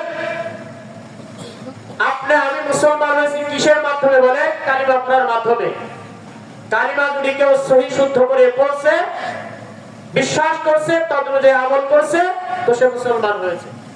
পক্ষান্তরে কালিমা যদি ভুল করে আর সে যদি দাবি করে আমি মুসলমান, তা আপনি কি তাকে মুসলমান বলবেন? বলেন। এদিকে আসেন। লা ইলাহা ইল্লাল্লাহ, লা ইলাহা ইল্লাল্লাহ, লা মানে না, ইল্লাল্লাহ আল্লাহ তাআলা ছাড়া কোনো মাবুদ নাই। হযরত মুহাম্মদ মুস্তাফা সাল্লাল্লাহু আলাইহি ওয়াসাল্লাম আল্লাহ তাআলার রাসূল। কালিমার অর্থ হলো এটা। এই কালিমা লা ইলাহা ইল্লাল্লাহ মুহাম্মাদুর রাসূলুল্লাহ, এই কালিমার অর্থ এটা। আরেকটা কালিমা লা ইলাহা ইল্লাল্লাহ মুহাম্মাদুর রাসূলুল্লাহ, লা ইলাহা ইল্লাল্লাহ মুহাম্মাদুর রাসূলুল্লাহ। এই রকম এই কোয়ালিটির কালিমা পড়েও মানুষ মুসলমান হচ্ছে, কথা ঠিক কিনা? এই কালিমার অর্থ কি শুনেন? আগে লা মানে না, পরে যে লা আপনি টান দিলেন, এই লা মানে অবশ্যই হ্যাঁ। পার্থক্য কি হলো দেখেন, প্রথম লা অর্থ না, পরের লা আপনি টান দিলেন না, বিপরীত অর্থ হয়ে গেল। এরপরও কি এইরকম ভুল কালিমা পড়ার পরও একজন মুসলমান হচ্ছে, এরপর আপনি তাকে মুসলমান বলবেন? তাহলে এখন বলেন, আমার ঈমানটা শুদ্ধ হতে হলে সর্বপ্রথম কিসের প্রয়োজন? সর্বপ্রথম কিসের প্রয়োজন বলেন? ইলমের প্রয়োজন। ইলম ব্যতীত মানুষের কোনো আমল সহিহ হবে না, ইলম ব্যতীত মানুষের ঈমান কোনদিন সহিহ হবে না। আমরা পাঁচ ওয়াক্ত নামাজের মধ্যে পড়ি আলহামদুলিল্লাহি রাব্বিল আলামিন, পড়ি কিনা? ইমামের পিছনে পড়লে পরে ইমাম সাহেব পড়ে, আপনি একা একা পড়লে আপনি নিজেই করেন। এখন বলেন, নামাজ ভঙ্গের কারণের মধ্যে সর্বপ্রথম কারণ হলো নামাজ অশুদ্ধ করা। কি করা বলেন? অশুদ্ধ করা। এখন আপনি নামাজের মধ্যে বললেন আলহামদুলিল্লাহি রাব্বিল আলামিন, আলহামদু, আরেকটা হলো আলহামদু। দুইটার ভিতরে আসমান আর জমিন পার্থক্য। সম্মানিত হাজিরিন, এই যে পার্থক্য বুঝতে পারা, এটা জানা, এইটার নামই হলো ইলমে ওহী। এটার নাম কি? ইলমে ওহী। এই ইলম সবার নিকটে থাকা ফরজাই। কি বলেন? ফরজাই। এখন হলো আলহামদু মানে সমস্ত প্রশংসা। আলহামদু মানে কি? সমস্ত প্রশংসা। আর আলহামদু মানে সমস্ত সিরাফাটা, সমস্ত সিরাফাটা। অর্থ কি? আসমান জমিন পার্থক্য। আপনি সূরা ফাতিহা নামাজের শুরুতে পড়ছেন আলহামদুলিল্লাহি রাব্বিল আলামিন, সমস্ত প্রশংসা রাব্বিল আলামিন আল্লাহ তাআলার জন্য, লিল্লাহি রাব্বিল আলামিন। আবার আপনি এটা বলছেন আলহামদুলিল্লাহি রাব্বিল আলামিন, তার মানে সমস্ত সিরাফাটা কার জন্য? আল্লাহর জন্য। এরপর ওই নামাজটা আপনার কবুল হবে। বলেন, এটা পার্থক্য করার জন্য কি লাগবে? বলে কি লাগবে? ইলম লাগবে। মুসলমান বন্ধুরা, এই জন্য ইলমটা দুই প্রকার। কয় প্রকার বলে? ইলমটা দুই প্রকার। ও মুসলমান বন্ধুরা, একটা হলো ইলমে ওহী, যে ইলমটা ডাইরেক্ট আল্লাহ তাআলার নিকট থেকে এসেছে। আর একটা হলো জাগতিক বিদ্যা, যে জাগতিক বিদ্যার মাধ্যমে আমরা দুনিয়ার বিভিন্ন জিনিস আজ তৈরি করছি। এটার নাম কি? জাগতিক বিদ্যা। মুসলমান বন্ধুরা, ইলমে ওহী বলা হয় যে ইলমটা রব্বুল আলামিনের নিকট থেকে হযরতে জিবরাইলের নিকটে এসেছে। আর হযরতে জিবরাইলের নিকট থেকে পয়গম্বরদের নিকটে এসেছে। ওই ইলমটার নাম হলো ইলমে ওহী। আর জাগতিক ইলম আর ইলমে ওহী, এই দুইটার মধ্যে পার্থক্য কি? জাগতিক ইলম আর ইলমে ওহী, এটার ভিতর পার্থক্য কি? মুসলমান বন্ধুরা, জাগতিক ইলম আর ইলমে ওহী, এই দুইটার মধ্যে পার্থক্য হলো জাগতিক ইলম দ্বারা আপনি লোহার উপরে মেহনত করেন।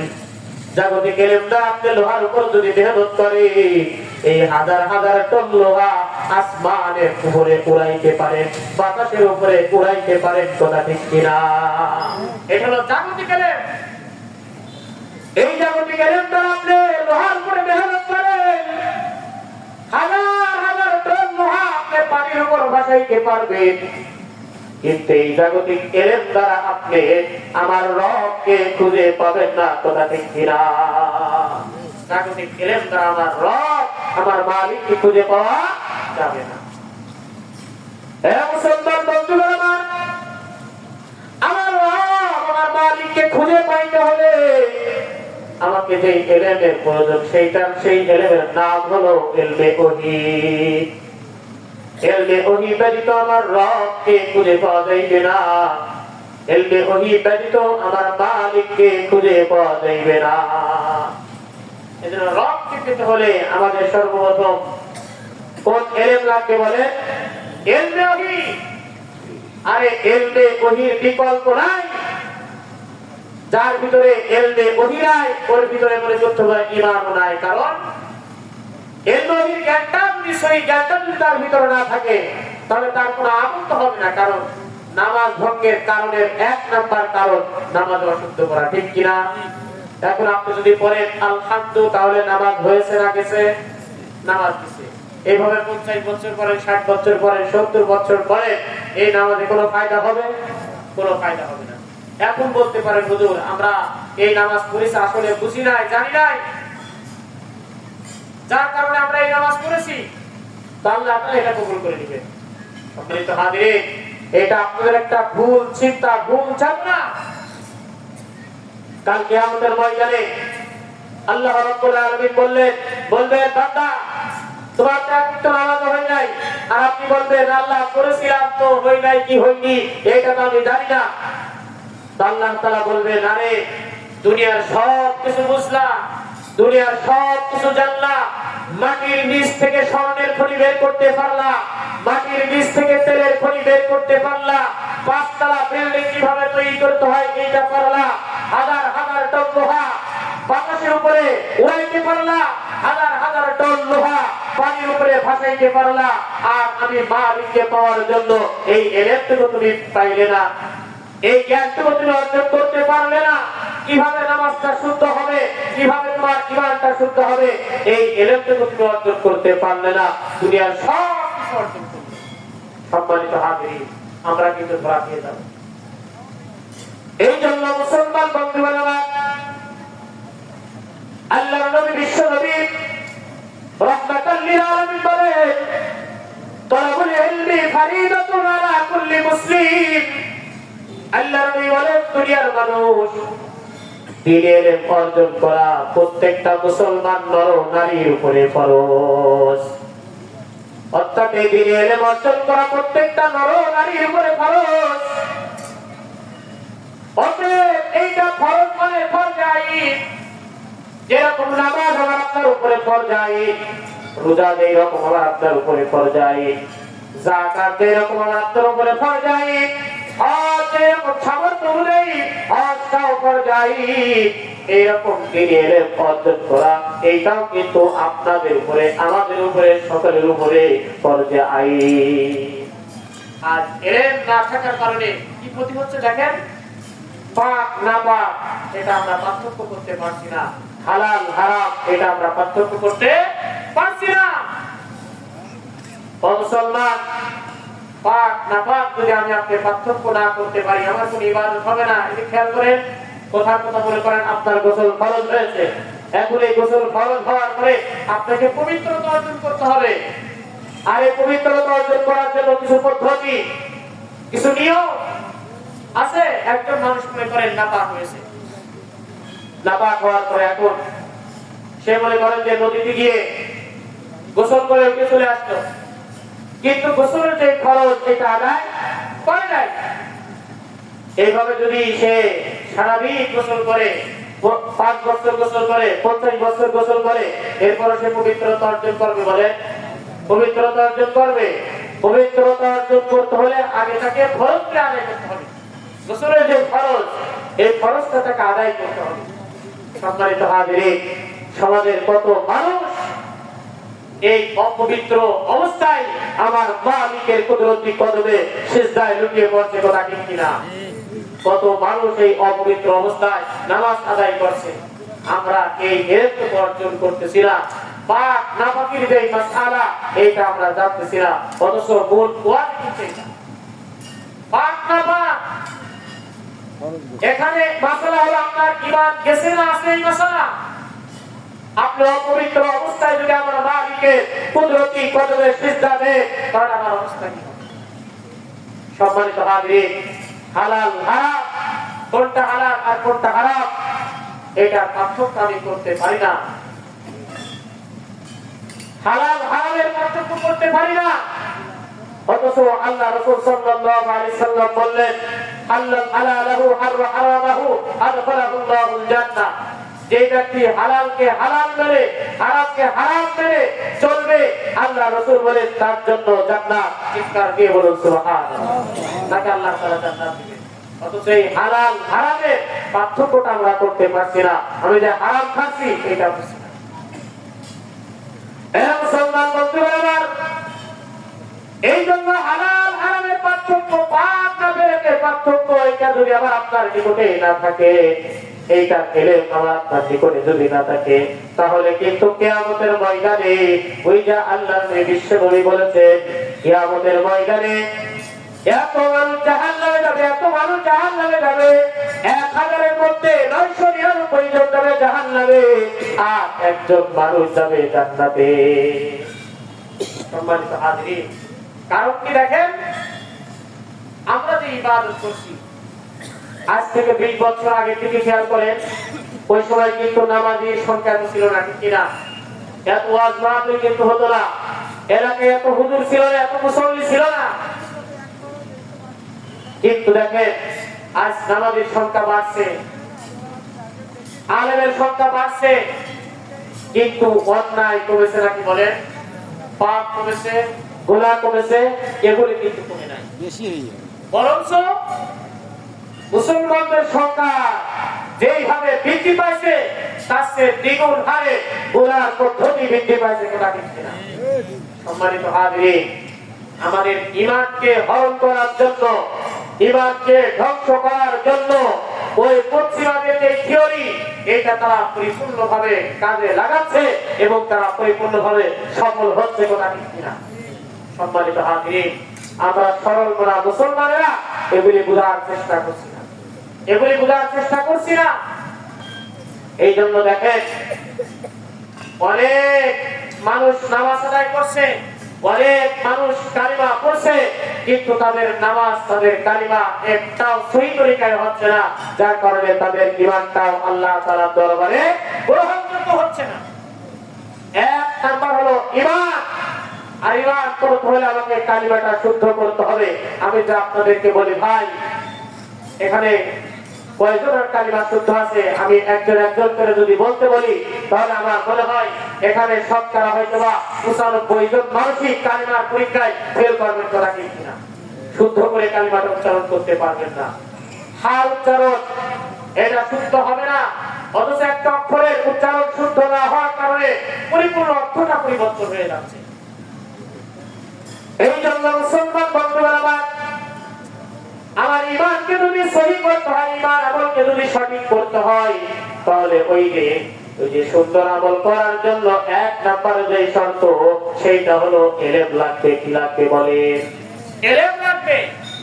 ইলম যদি আমার আপনার নিকটে থাকে, তাহলে দেখা যাবে আমার আমলটা অটোমেটিক কি হয়েছে? সুন্দর হয়ে গেছে। আর ইলম যদি আমার আপনার নিকটে না থাকে, তাহলে আমি যতই চেষ্টা করি আমার আমলটা সুন্দর হবে না, আমার আমল সুন্দর হবে না। আমি যদি সহি করে কোরআন তেলাওয়াত না করতে পারি, আমি নামাজের ভিতরে যে সূরাগুলি পড়ছি অশুদ্ধ পড়ছি, অর্থ পরিবর্তন হয়ে যাচ্ছে, আমার নামাজ নষ্ট হয়ে যাচ্ছে। বলেন, সমাজের অনেক মানুষ এইভাবেই তারা নামাজ পড়ছে, বাংলা উচ্চারণ দেখে দেখে মুখস্থ করে তারা এরকম ভাবে নামাজের সূরা কাজগুলি লাগাচ্ছে, অথচ একবার চেষ্টা করলো না, আরে আমার রবের কালাম, রবের কিতাব, এটা আমি একবার সহি শুদ্ধ করে একটু তেলাওয়াত করি। কারণ সহি শুদ্ধ করে তেলাওয়াত না করলে আমার নামাজ তো কবুল হচ্ছে না। এই জন্য মুসলমান বন্ধুরা আমার, আল্লাহ রাব্বুল আলামিন কাল কিয়ামতের ময়দানে আমাদেরকে পরীক্ষা দিবেন আল্লাহ তাআলা ভালো আমলের উপরে। আল্লাহ তাআলা বলবেন, আমার আপনার যে কিতাব আমলনামা কিয়ামতের ময়দানে উন্মুক্ত করে দিবেন। এই আমলনামাটা যদি ভালো হয়, এই কিতাবটা যদি ভালো হয়, তাহলে কিন্তু আমি পরীক্ষায় পাস করে যাব। আল্লাহ তাআলা বলেন, বান্দা তোমাদের মধ্য থেকে কে ভালো আমল করতে পারে এইটার উপরে পরীক্ষা নিব। এই জন্য মুসলমান বন্ধুগণ আমার, আমাদের আমলটা যদি ভালো করতে হয়, তাহলে সেই ক্ষেত্রে এক নম্বরে যেটার প্রয়োজন সেইটা হলো ইলম লাগবে।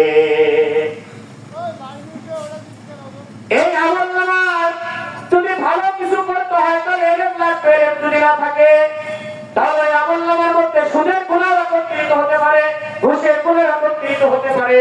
জিনার গুনাহ একত্রিত হতে পারে, জুলুমের গুনাহ একত্রিত হতে পারে, এইটা আমি পার্থক্য করতে পারবো না, কথা ঠিক কিনা?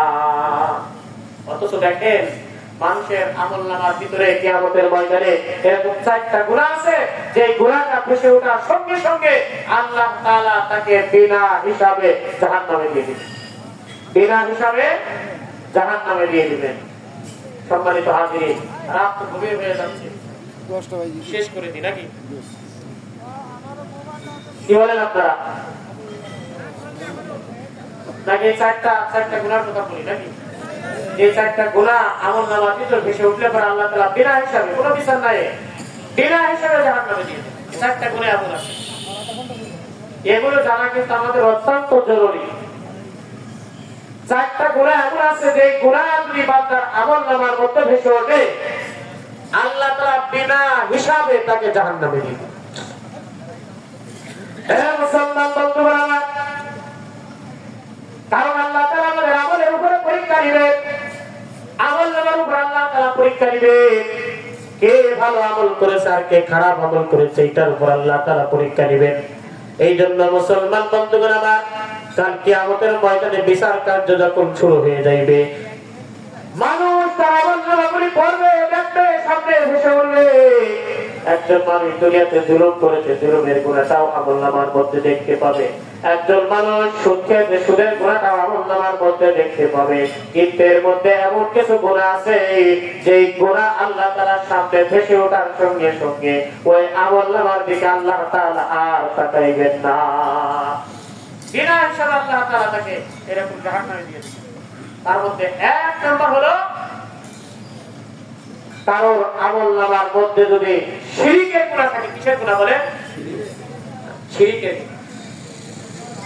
মুসলমান বন্ধুরা আমার, কারোর আমলনামার মধ্যে যদি শিরকের গুনাহ ভেসে ওঠে, শিরকের গুনাহ, এই শিরকের গুনাহ ভেসে ওঠার সঙ্গে সঙ্গে আল্লাহ তাআলা তার আমলনামার দিকে আর তাকাইবেন না, আর তাকাইবেন না। এই জন্য রব্বুল আলামিন পবিত্র কোরআনুল কারীমের মধ্যে বলেন, ইন্নাশ শিরকা লা যুলমুন আযীম, শিরক হলো সবথেকে বড় পাপ, সবথেকে বড় জুলুম। এই জন্য আমার আপনার আমলনামার মধ্যে শিরকের গুনাহ যদি ভেসে ওঠে, কাল কিয়ামতের ময়দানে আল্লাহ তাআলা আমার আমলনামার দিকে তাকাইবেন না, বিনা হিসাবে আল্লাহ তাআলা আমাকে কিন্তু জাহান্নামে দিয়ে দিবে। এখন বলে এই শিরকটা শিখতে হলে কি লাগবে? এলেম লাগবে। কি লাগবে বলেন? এলেম লাগবে। এলেম ছাড়া শিরক চেনা যাবে? শিরক চেনা যাবে। দেখেন আমাদের সমাজের মধ্যে কত মানুষ শিরক করছে, অথচ আমরা এটা অত গুরুত্বপূর্ণ মনে করছি না। যেমন মনে করে শিরকটা 2 প্রকার। কয় প্রকার বলে? শিরকে আকবার, শিরকে আসগর। বড় শিরক আর ছোট শিরক। বড় শিরক আর ছোট শিরক। বড় শিরক যেটা, এটা মুসলমানরা সাধারণত করে না।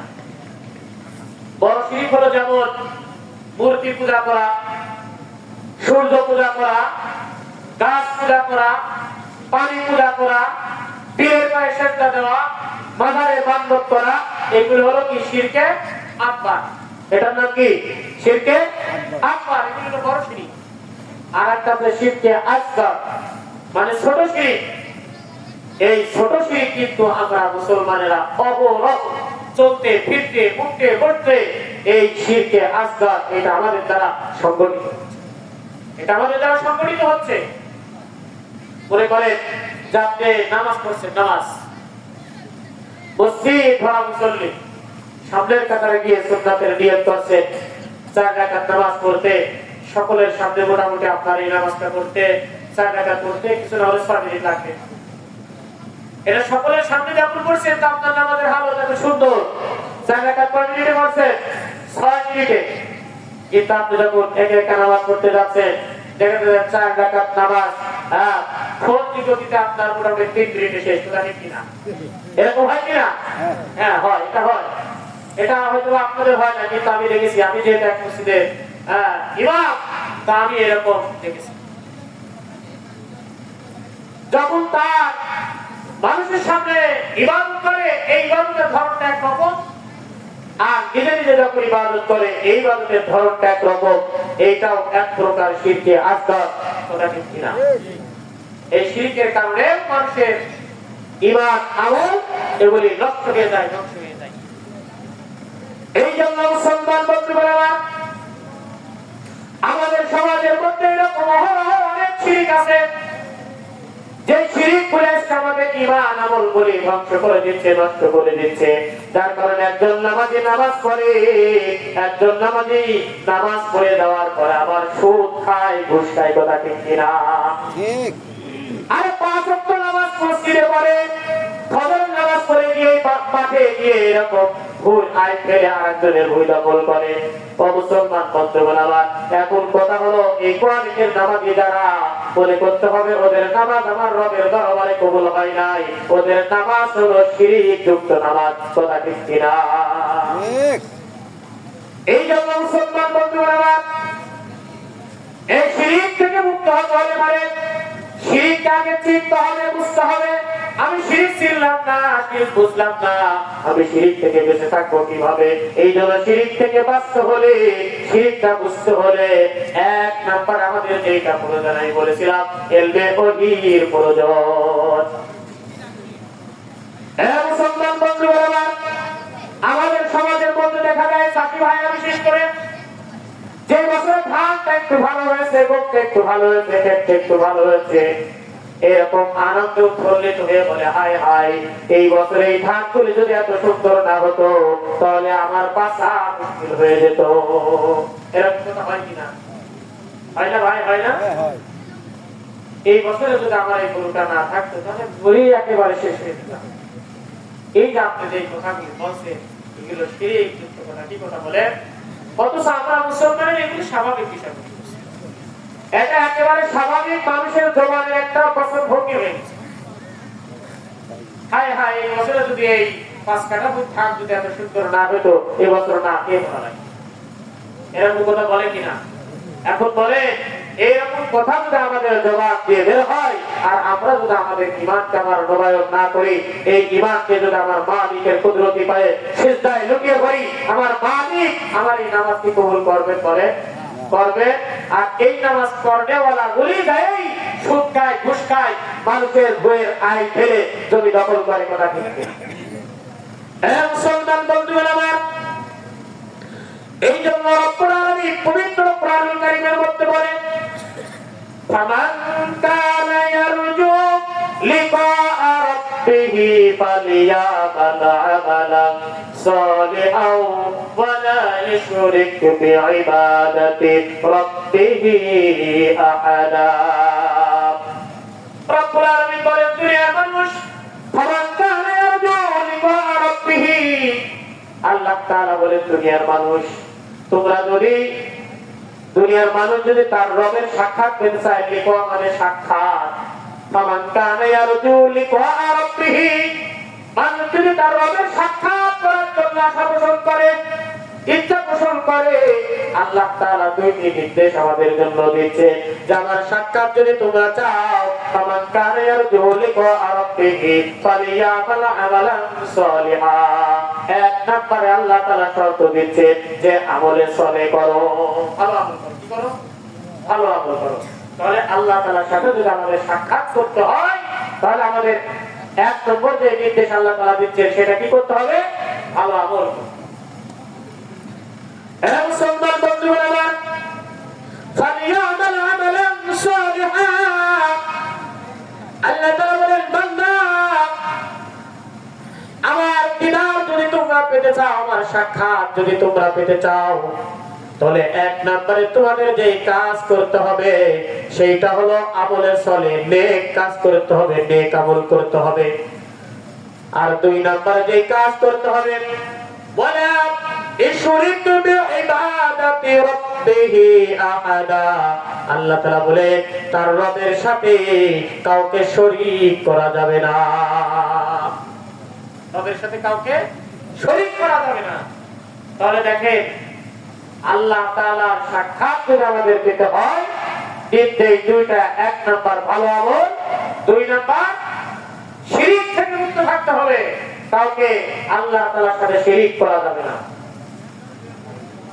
মুসলমান বন্ধুরা আমার, এই জন্য আমাদেরকে বুঝতে হবে শিরক কি জিনিস। শিরক মানে আল্লাহ তাআলার সাথে অংশীদার সাব্যস্ত করা। মুসলমান বন্ধুরা আমার, ওই দাবি এই সূরার শুরুতেই বলেছি বিয়াদিল মুল, ওইখান থেকে কিন্তু আগে এটা বদ্ধমূল হতে হবে। আল্লাহ তাআলা এইটাই বলতে চাচ্ছেন, বান্দা দুনিয়াতে আমার গোলামি করবা, আমার ইবাদত করবা, কিন্তু তোমার ইবাদতটা কিন্তু শিরক যুক্ত না হয়, শিরক মুক্ত ইবাদত তুমি করবা। আর শিরক যুক্ত ইবাদত যখন করবা বান্দা, আমি আল্লাহ তাআলার নৈকট্য হাসিল করতে পারবা না।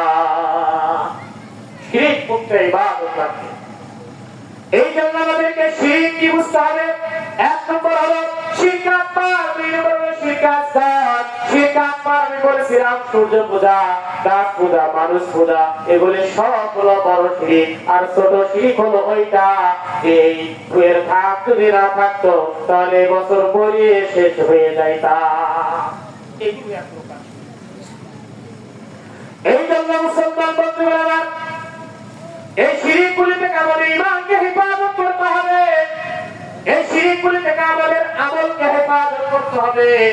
আমরা যে আমলটা করছি, আমরা যে ঈমান এনেছি, আমাদের ঈমানটাকে শিরক মুক্ত ঈমান, আমাদের আমলটাকে শিরক মুক্ত ঈমান, এই শিরক মুক্ত আমল, এইটা কিন্তু আমাদেরকে একটু পরীক্ষা করে দেখতে হবে। শিরক মুক্ত ঈমান, শিরক মুক্ত আমল, এটা আসলে হচ্ছে কিনা, এটা কিন্তু আমাদের একটু চিন্তা করতে হবে। এই জন্য সম্মানিত হাজিরিন, এক নাম্বার যেগুলা সেটা হলো শিরকের গুনাহ। কিসের গুনাহ বলে? শিরকের গুনাহ। দুই নম্বরে যে অপরাধ, দুই নম্বর হলো কুফরের গুনাহ। এই কুফরের গুনাহ যদি কারো আমলনামায় ভেসে ওঠে, এই কুফরের গুনাহ যদি কারো আমলনামায় থাকে, কিয়ামতের ময়দানে রব্বুল আলামিন তাদের আমলনামার দিকে আর চাইবেন না, তাকাইবেন না। বিনা হিসাবে তাদেরকে আল্লাহ তাআলা জাহান্নামের দিকে দিয়ে দিবেন। চিৎকার দিয়ে জোরে জোরে বলুন নাউযুবিল্লাহ। কুফর কি জিনিস বিস্তারিত অধিকার দেওয়া, এতটুকু বলে কুফরের গুনাহ। কিসের গুনাহ বলে? এক নম্বরে কিসের গুনাহ? শিরকের গুনাহ। দুই নম্বরে কুফরের গুনাহ। তিন নম্বরে যে গুনাহ সেটা হলো পিতামাতার অবাধ্যতার গুনাহ। পিতামাতার নাফরমানির গুনাহ যদি আবার আপনার আমলনামায় ভেসে ওঠে, তাহলে ওই আমলনামাটা আল্লাহ তাআলা আর দেখবেন না, আল্লাহ তাআলা আমলনামার দিকে আর চাইবেন না। বিনা হিসাবে আল্লাহ তাআলা আপনাকে আমাকে জাহান্নামের সার্টিফিকেট দিয়ে দিবেন। চিল্লায়া জোরে জোরে বলুন নাউযুবিল্লাহ। আর আল্লাহর নবী বিশ্ব নবী রাহমাতাল লিল আলামিন বললেন, রিদা রাব্বি ফি রিদার ওয়ালিদাইন, সাকাতুর রাব্বি ফি সাকাতিল ওয়ালিদাইন। আল্লাহর নবী বললেন, আল্লাহ তাআলার সন্তুষ্টি পিতামাতার সন্তুষ্টির মধ্যে, আল্লাহ তাআলার সন্তুষ্টি পিতামাতার সন্তুষ্টির মধ্যে, আর আল্লাহ তাআলার সন্তুষ্টি পিতামাতার সন্তুষ্টির মধ্যে। এই জন্য মুসলমান বন্ধুরা আমার, পিতামাতার নাফরমানির গুনাহ আমার আপনার আমলনামায় যদি বেশি ওঠে, ওই আমলনামার দিকে আল্লাহ তাআলা না চাইয়া বিনা হিসাবে আপনাকে আমাকে জাহান্নামের দিকে ধরিয়ে দিবে। চার নাম্বার, চার নম্বর যে গুনাহ সেটা হলো বান্দার হক নষ্ট করা গুনাহ। কি গুনাহ বলে? বান্দার হক নষ্ট করা গুনাহ।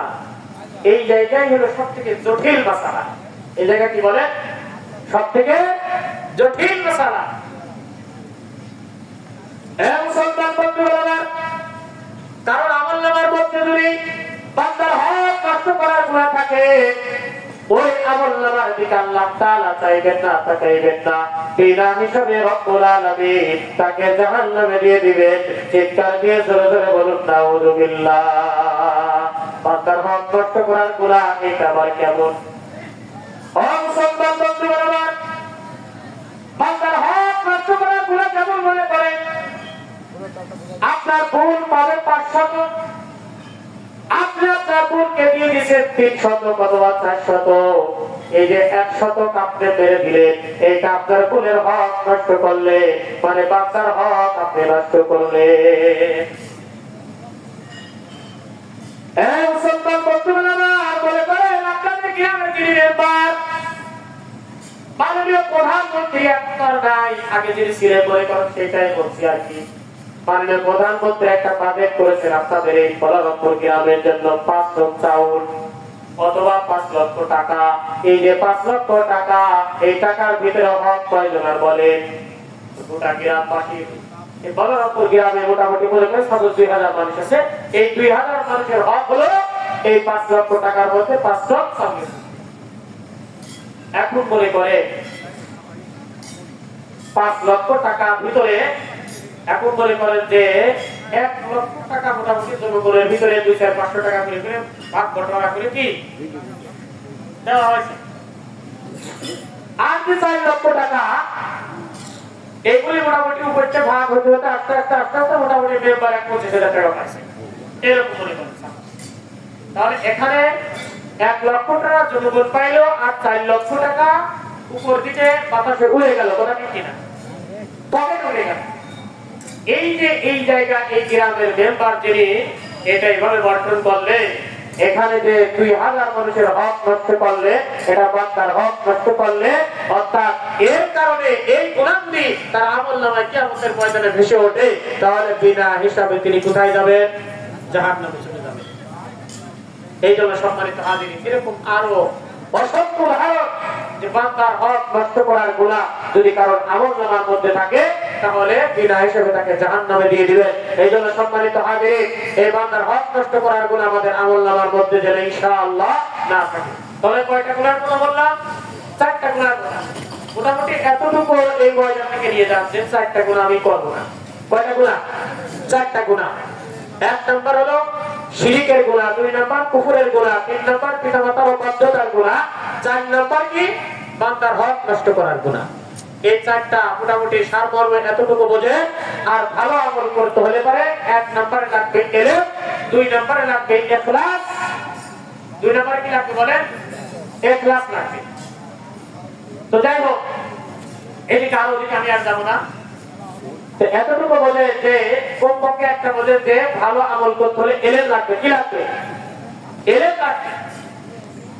আরেকটা হলো ইখলাস লাগবে, আরেকটা হলো সবর লাগবে। কি লাগবে? সবর।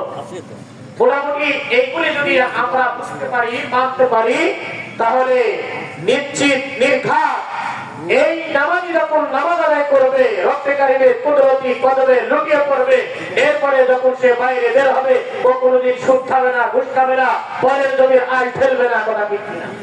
এজন্য আল্লাহ রাব্বুল আলামিন আমাদের সবাইকে কবুল করুন। সকলে বলুন আল্লাহুম্মা আমিন। যে কথাগুলি বললাম, আল্লাহ তাআলা সর্বপ্রথম আমাকে সহ আপনাদের সকলকে আমল করার তৌফিক দান করুন। সকলে বলুন আল্লাহুম্মা আমিন। তো সম্মানিত হাজিরিন, আমি যে কথাগুলি বললাম, আমার কথায় যদি চুল পরিমাণ কেউ একটু কষ্ট পেয়ে থাকেন, আল্লাহ রাস্তা আমাকে মাফ করে দিবেন। আল্লাহ রাস্তা আমাকে ক্ষমা করে দিবেন। আর এটা আমি আমার ব্যক্তিগত কোনো কথা বলি নাই, আমি কোরআন এবং হাদিস থেকে আলোচনা করেছি। কোন গলত কথা, কোন কিচ্ছা কাহিনী, বাপ দাদার কোন কিচ্ছা কাহিনী আপনাদের এখানে আমি বলি নাই। কোরআন এবং হাদিস থেকে আলোচনা করার চেষ্টা করেছি। আল্লাহ তাআলা আমাদের সবাইকে কবুল করুন। সকলে বলুন আল্লাহুম্মা আমিন।